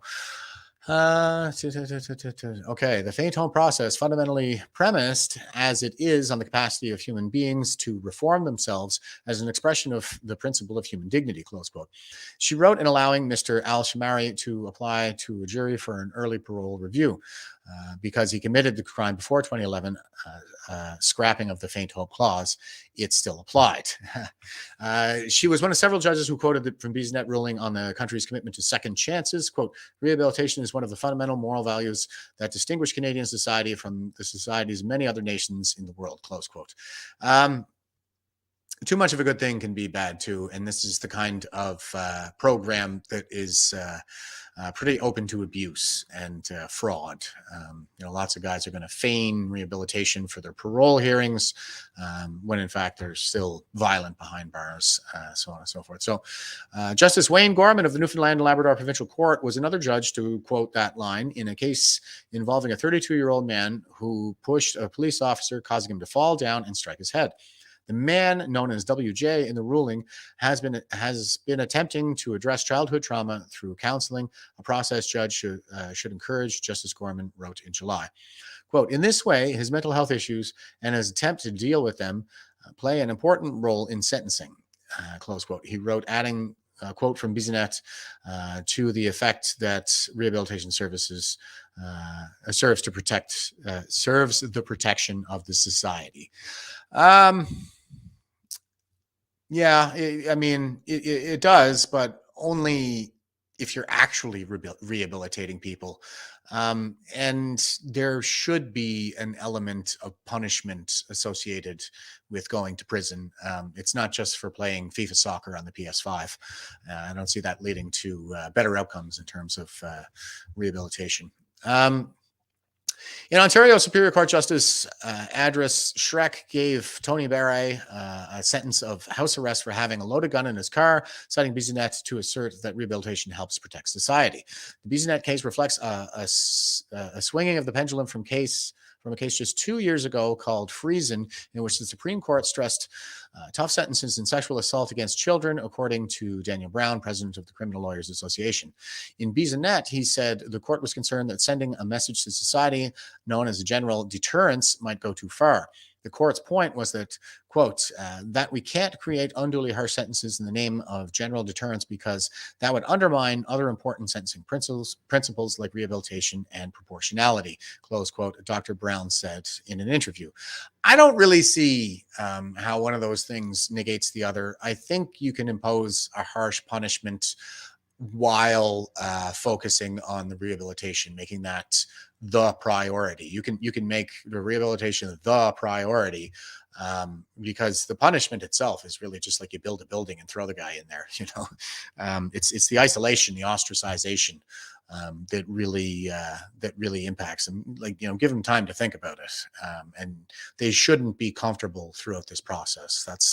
I don't think that's better. Or that's more conducive to better outcomes. The fact of the matter is, there are a lot of guys out there that are just freaking animals and only understand one thing. And I'm not a supporter of the death penalty, but I happen to think that life in prison is probably a worse fate than death. I think it would be for me personally, but that is also the more humane way of dealing with this. And you can't go back on a death sentence if we make a mistake. There were 1 in 8, I think, death row inmates that were exonerated by the Innocence Project when DNA evidence first started coming on the scene back in the 90s. So that's the kind of thing we need to be mindful of when we're imposing sentencing, like when you lock somebody behind bars, you can always let them out later and compensate them for their time. And that's about as good as you're ever going to be able to do for that kind of mistake. But you can't do that when you take somebody's life. So, lock these guys up. British Columbia judge sentenced Ryan Grantham, a university student, to life with no chance of parole for 14 years for shooting his mother dead. Citing the BZNet ruling, Justice Catherine Kerr of the BC Supreme Court said the sentence must not be, quote, so crushing as to extinguish any prospect or hope of rehabilitation, close quote. The Crown had sought 17 to 18 years. In Alberta, Robert Leeming was convicted of the second-degree murder of a 25-year-old woman and her 22-month-old daughter.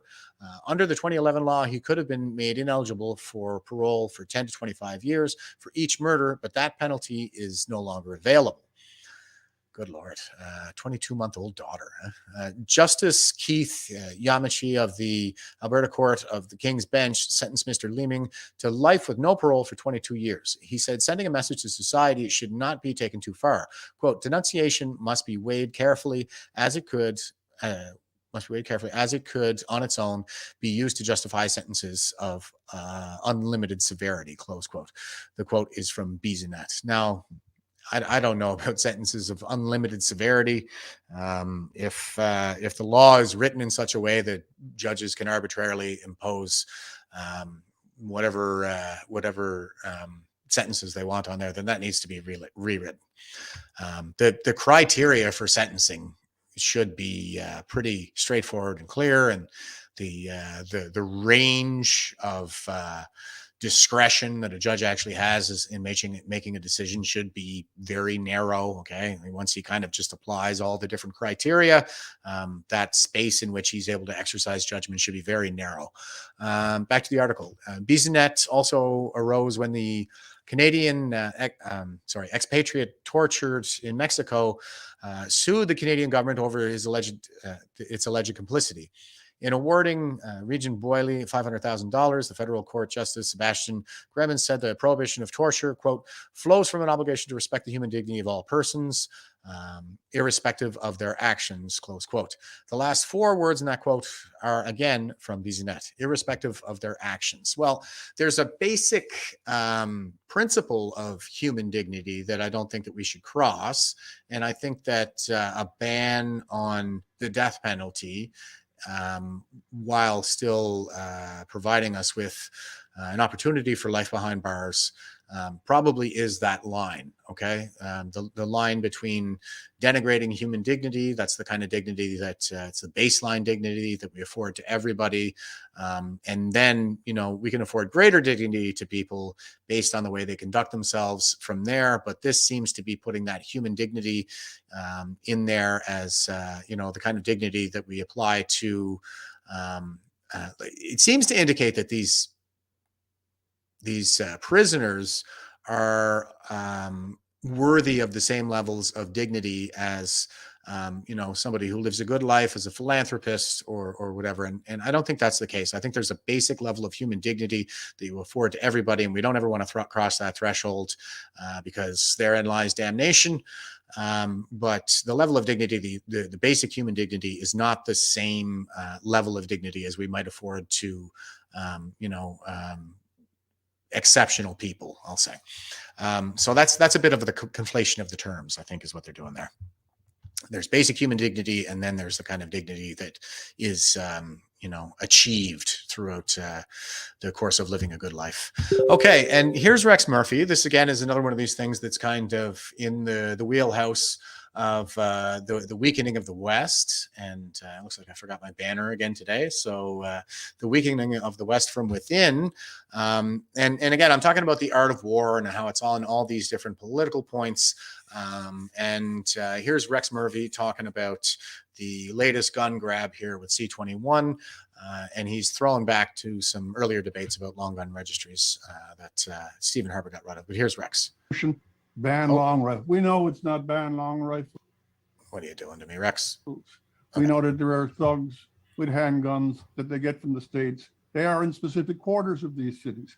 We have had this gun argument unrelated to the actual facts of the case, because if you cite those facts specifically, you will be hounded with all sorts of the new anathemas of racism and whatever the particular cause is. It is a mark of Western discussions in Western politics that we have an automatic and silent cancellation mechanism. Here's the amount of intelligent remark which will permit in an open room. And by the way, so many people who make these little discussions and have these grand conferences, they know they are empty from the beginning because they know they're not saying 90% of what they know. There you go. And that is what the wokesters are doing with the gaslighting, is they're stifling debate, crushing dissent. And he's pretty bang on here with, I think is a kind of surface analysis. But what I think is what underlies that is the psyop that's being inflicted on us by our enemies. So this is a little throwback to something we talked about on the program here recently as it relates to the gun grab. And I've been making the self-defense argument because I don't hear anybody else doing that in Canada. So here's a pretty good clip. This is Jack Posobiec. I recommend you follow his podcast. It's very well structured and it's pretty short on the daily. He's very smart on China. He speaks Mandarin and the whole shebang, and he's got some time in the Marine Corps, so he's a veteran. Pretty solid guy. He's also a Rebel News alumnus from back in the day. I think he was the New York correspondent or something like that, but he was down in the U.S. So Jack's pretty good. Check out his podcast, Human Events Daily, if you want to follow more. All right, I think it's a good picture. So, okay, sorry. This is Chicago, and I want to point out that Chicago is a gun-free city. That's me.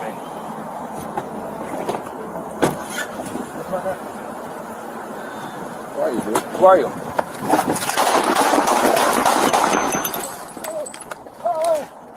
Base, I just been attacked. I just shots fired. Shots fired.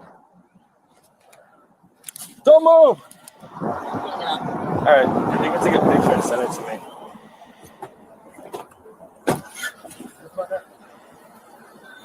Who are you, dude? Who are you?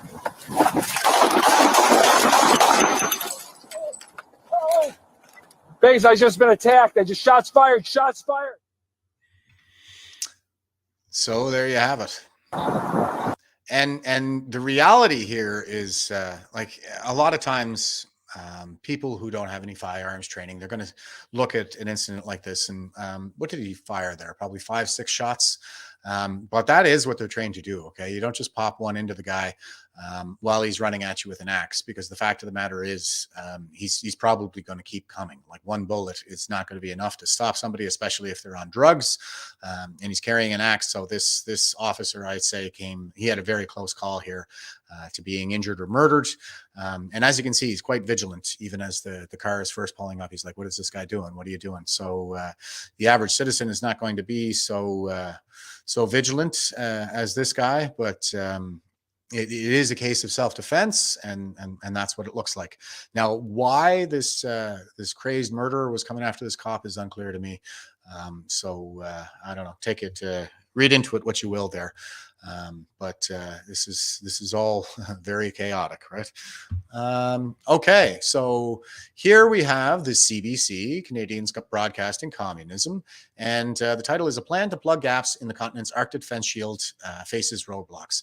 So I think this is important because we're sending all our money to Ukraine, which is on the border with Russia, and nobody's talking about the fact that we also share a border with Russia.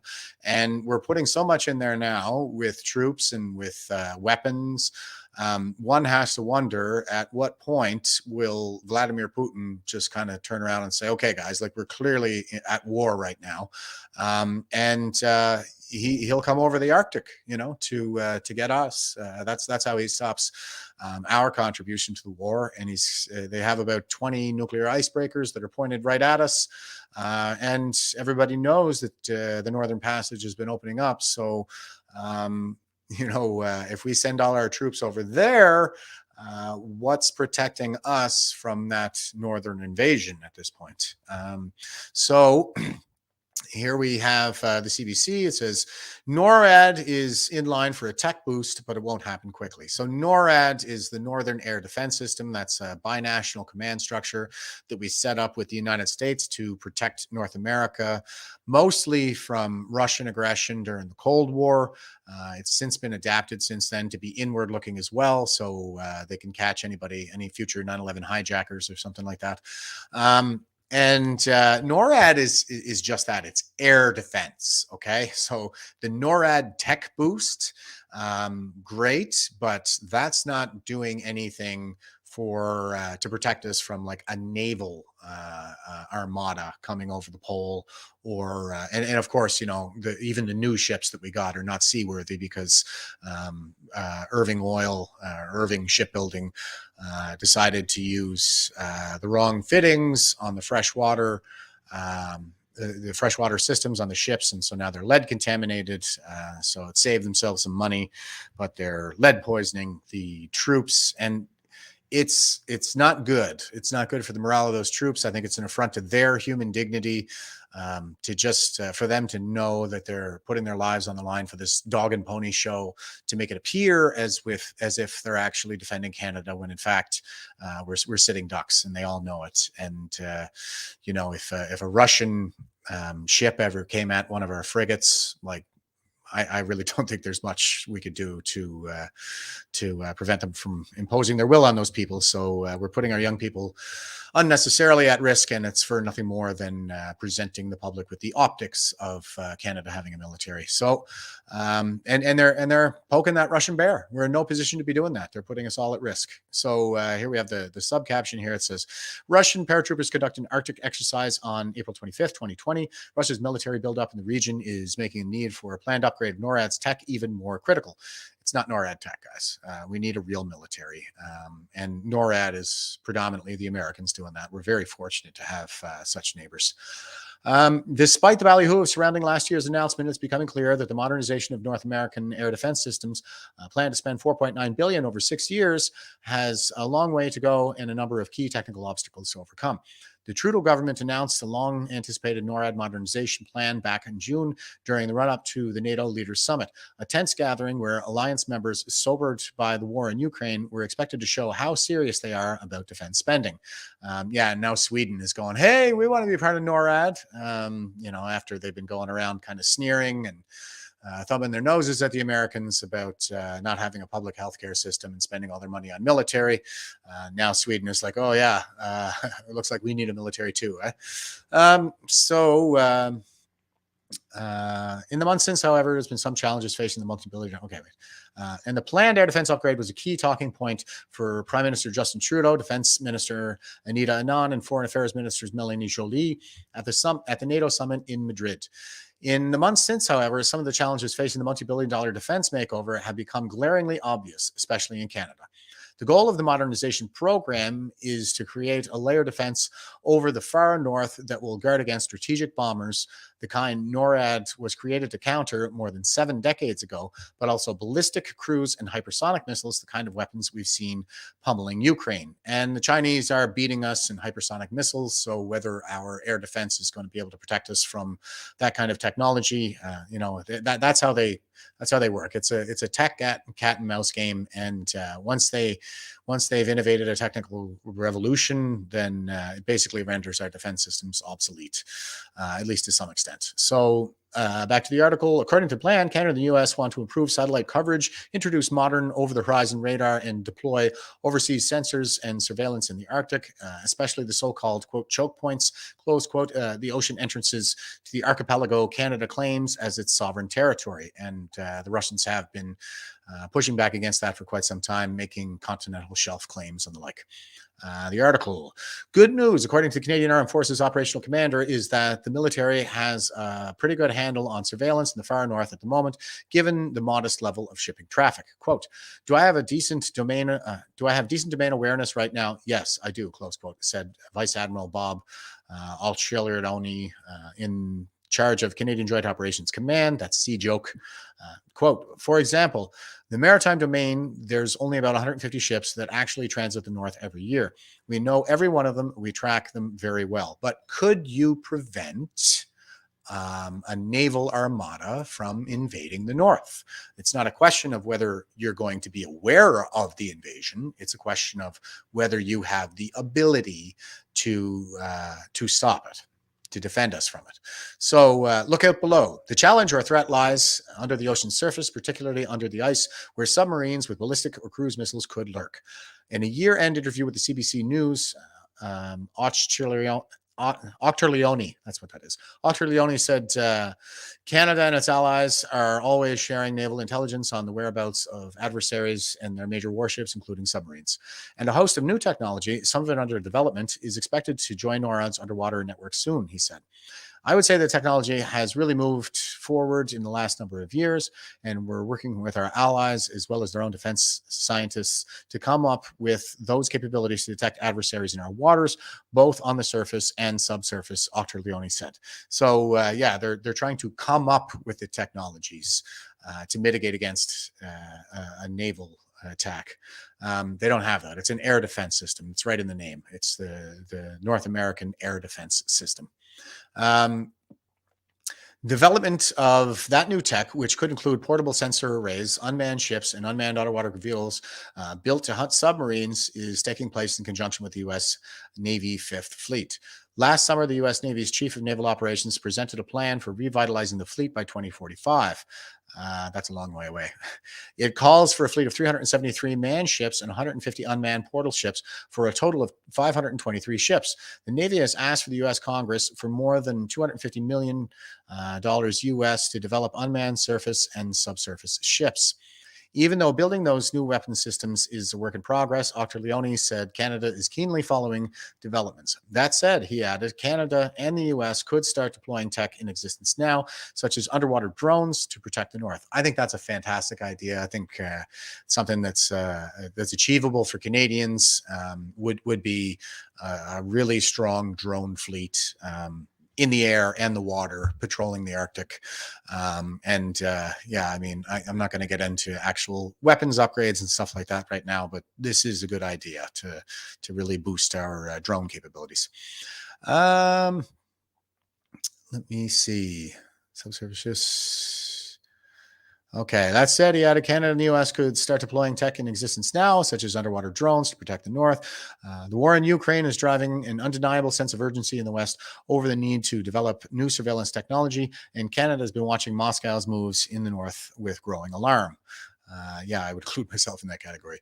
Quote, Russia is rebuilding its Arctic military infrastructure to Soviet-era capability, close quote. Jody Thomas, the Prime Minister's National Security and Intelligence Advisor, recently told the House of Commons Defense Committee. So she's in that made-up position of National Security and Intelligence Advisor to the Prime Minister. She's a Coast Guard officer, okay? She's a fisheries officer.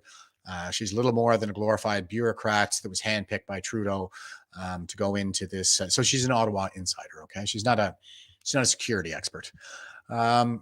Quote, they had stopped and they're returning. I think that's interesting. They're continuing their construction in the Arctic despite the economic woes they're experiencing because of their illegal and barbaric invasion of Ukraine. Whatever, Jody Thomas. I've seen some video coming out of Western journalists going to Russia right now, and the grocery stores are full and the food is cheap. So I don't think that anything we're doing is really having the effect that they say it is. All that's really happening is we're looting the coffers, sending them into Ukraine, and lining the pockets of the boomers, effectively, the rich investment class right now. And of course, Joe Biden uses Ukraine to launder money from the Chinese to line his own pockets. So it's all very below board. During his visit to Canada's far north last summer, Jens Stoltenberg, the Secretary General of NATO, remarked that the shortest route for Russia to attack North America is through the Arctic. Canadian officials have stated repeatedly that the planned purchase of F-35 stealth fighters and the introduction of modern over-the-horizon radar will go a long way toward easing that fear. So the F-35s were something that the previous Canadian government under Harper had already signed the agreement to get on board with. I supported it at the time. I hear a lot of people who don't really support it even come from the military community, but I'm coming from it.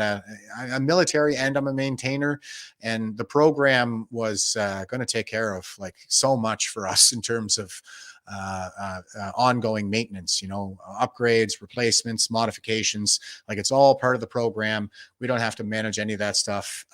We're going to have to train some technicians and things like that. But it was very sustainable. It was in lockstep with our allies, with the Americans, the Europeans, the Australians, all getting on board with the program, and to get on the ground floor for a program like that, I think would have made it very sustainable and effective.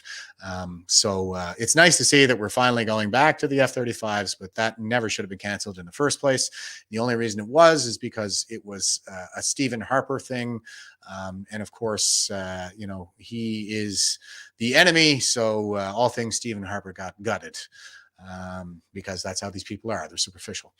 Okay, over-the-horizon radar systems can locate targets beyond the range of conventional radar. And they also draw enormous amounts of energy. Defense scientists are trying to figure out how to power the stations in remote northern locations in an environmentally responsible way. Don't, okay, because they are extremely high power. Radars generally. Now, some of the more technology, the more recent technology is a little more low power in terms of the transmission signal itself. But I mean, you're talking about radios essentially that take up entire buildings, so there's a lot of power. You're not going to get enough daylight to do it with solar powers in the Arctic, obviously. So just drop this environmentally responsible way. That's an afterthought. We're not going to be able to do anything environmentally responsible if we're dominated by the Russians and the Chinese. Quote, due to their extreme size, most over-the-horizon radar systems are located in remote areas where access to large amounts of power from the electrical grid is inadequate, non-existent. Therefore, diesel generators are routinely used, close quote, said the Defense Research and Development Canada technical memo written in 2006 when the military was studying the feasibility of new systems. It warned that to prevent shutdowns, a 2-megawatt generator burning 15,000 liters of diesel fuel per day would be required to power an over-the-horizon array. Yeah, that sounds about right. But that is what's required to defend Canada. That, quote, leads to a separate problem with continuous fuel supply, close quote, said the memo. Disruptions in fuel supply, say due to severe adverse winter weather events, could be mitigated by keeping a reserve of fuels for a few days. And this is something that we've been doing in the North for a very long time, okay? NORAD's been up at the DEW line. That's the Defense Early Warning Line. For letting us know when they're on their way. They've been up in these remote communities and these very remote locations, chopper only access, that kind of thing, for a long time. So anyway, perhaps the most immediate and vexing problem facing Canadian officials is the country's rapidly aging chain of government-owned radar-sat constellation satellites. The Federal Auditor General warned in November that the satellites could overrun their useful lifespan by 2026. Replacements for those satellites, which are used by several government departments, including National Defense, are still on the drawing board. The current government promised dedicated military surveillance satellites in its 2017 defense policy, but as Auditor General Karen Hogan noted in her recent report, those systems aren't set for launch until 2035. Government needs a contingency plan, says Auditor General. What we're looking for is for the government to have a bit of a contingency plan, close quote, Hogan and the Commons Defense Committee said on December 8th, 2022. Quote, what will happen should these satellites reach the end of their useful lives? Right now, the government either buys information commercially or turns to its allies, close quote. Nicholas Swale, a senior official in Hogan's office, told that same committee hearing the satellite system is already overtaxed. Quote, there are multiple departments seeking information from these satellites and their needs are currently not being met, close quote, he said. In a year-end interview with CBC News, General Wayne Eyre, the chief of defense staff, was asked whether the Department of National Defense will speed up a program, launch dedicated satellites before 2035. Quote, at this point, I don't know, close quote, he said. Quote, but we're certainly going to try. Well, that's reassuring, woke Wayner, now that you've gutted the entire military, especially it's a purge is what it is. He purged the military in truly Stalinist fashion of all the potential dissidents using the vaccine mandate. So we're certainly going to try. Again, the question of ability comes in there, and I just don't see the military as having any kind of capability, at least defense capability at this point in time. I'm pretty sure they can still run all the barbecues and get their diversity targets sort of met. But well, they can't even meet their diversity targets. So what the hell makes you think they can defend us in the North? So this is a little something from the United States. I mentioned Republican Jim Jordan. He's a bit of a pit bull there from the Republican side of the House who's been going after Fauci. He's not the only one, but he's making some waves right now. And they apparently he got nominated for Speaker of the House, but what's interesting is that he doesn't want it. So I think that that's this is one of the guys to watch. The guy who says he doesn't want the job, I think is that's a pretty good indication that he's in it for the right reasons. It's not about his career and his fame, but it's a matter of public service for this guy. At least to a greater degree than the average that we're seeing right now. So here he is with his comments on the House floor. I think we have three objectives this Congress. Three fundamental things we have to get done in the 118th Congress. First, pass the bills that fix the problems. In 2 years' time, we have a border that is no longer a border. We have a military that can't meet its recruitment goals. We have bad energy policy, bad education policy, record spending, record inflation, record debt, and a government that has been weaponized against we the people, against the very people we represent. So we need to pass legislation to address all that. And I hope my Democrat colleagues will join me. I really do. But I have my doubts. And if they don't, and if Chuck Schumer says, no, we're not going to take up that legislation that we pass, and if Joe Biden won't sign it, so be it. They'll have to answer to the people in 2024. Second, we can never, ever let a bill like the one that passed 12 days ago, $1.7 trillion spent. We can never, ever let that kind of legislation pass again.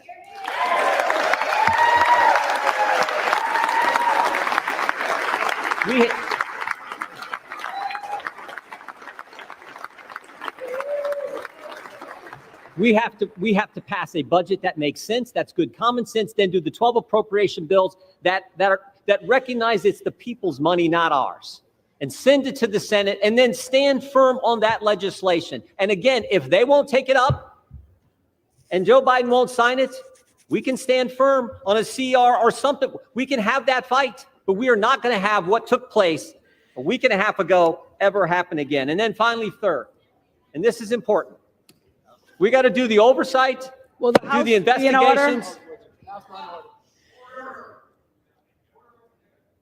We have to do the oversight and the investigations that need to be done.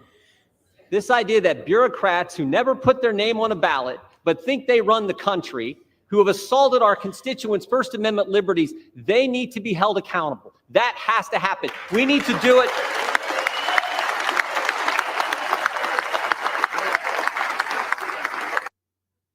All right, good stuff coming from Jim Jordan there. So, and as I've said on the program before, I think these are good signs for Canada. This is going to amount to more people awakening, and also, I think it's going to be a bit of a tone setter for Canada.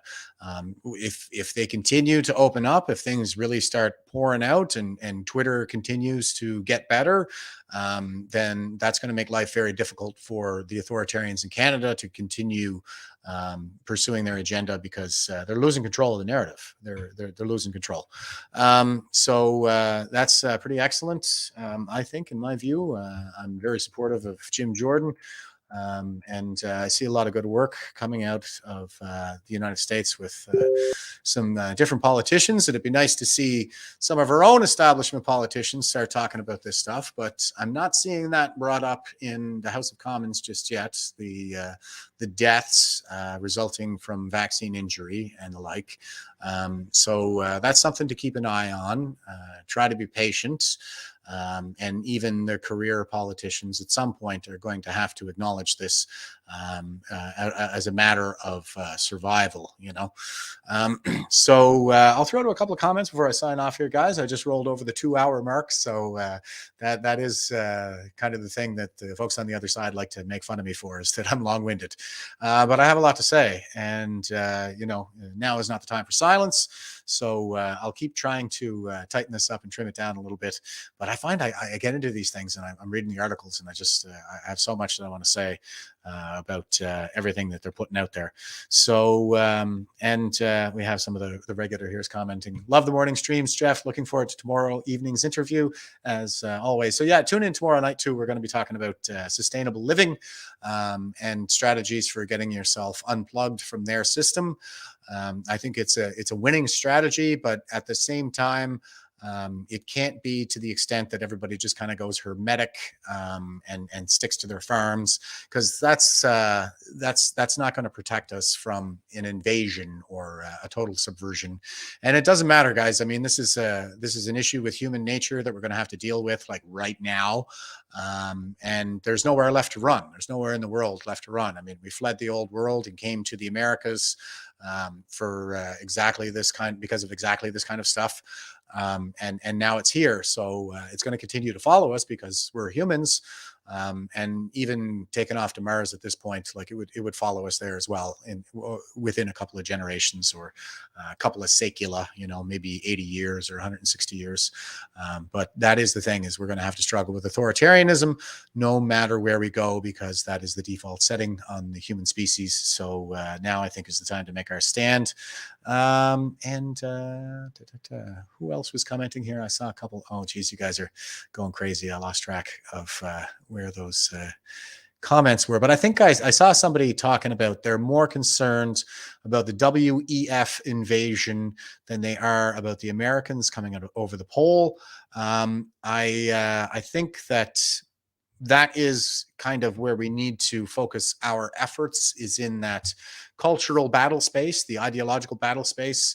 Here we go. This is Debbie, and she says, I am more concerned about the WEF agenda attack than I am about Putin attacking us. Yeah, Putin, I don't think wants a ground war with us at all.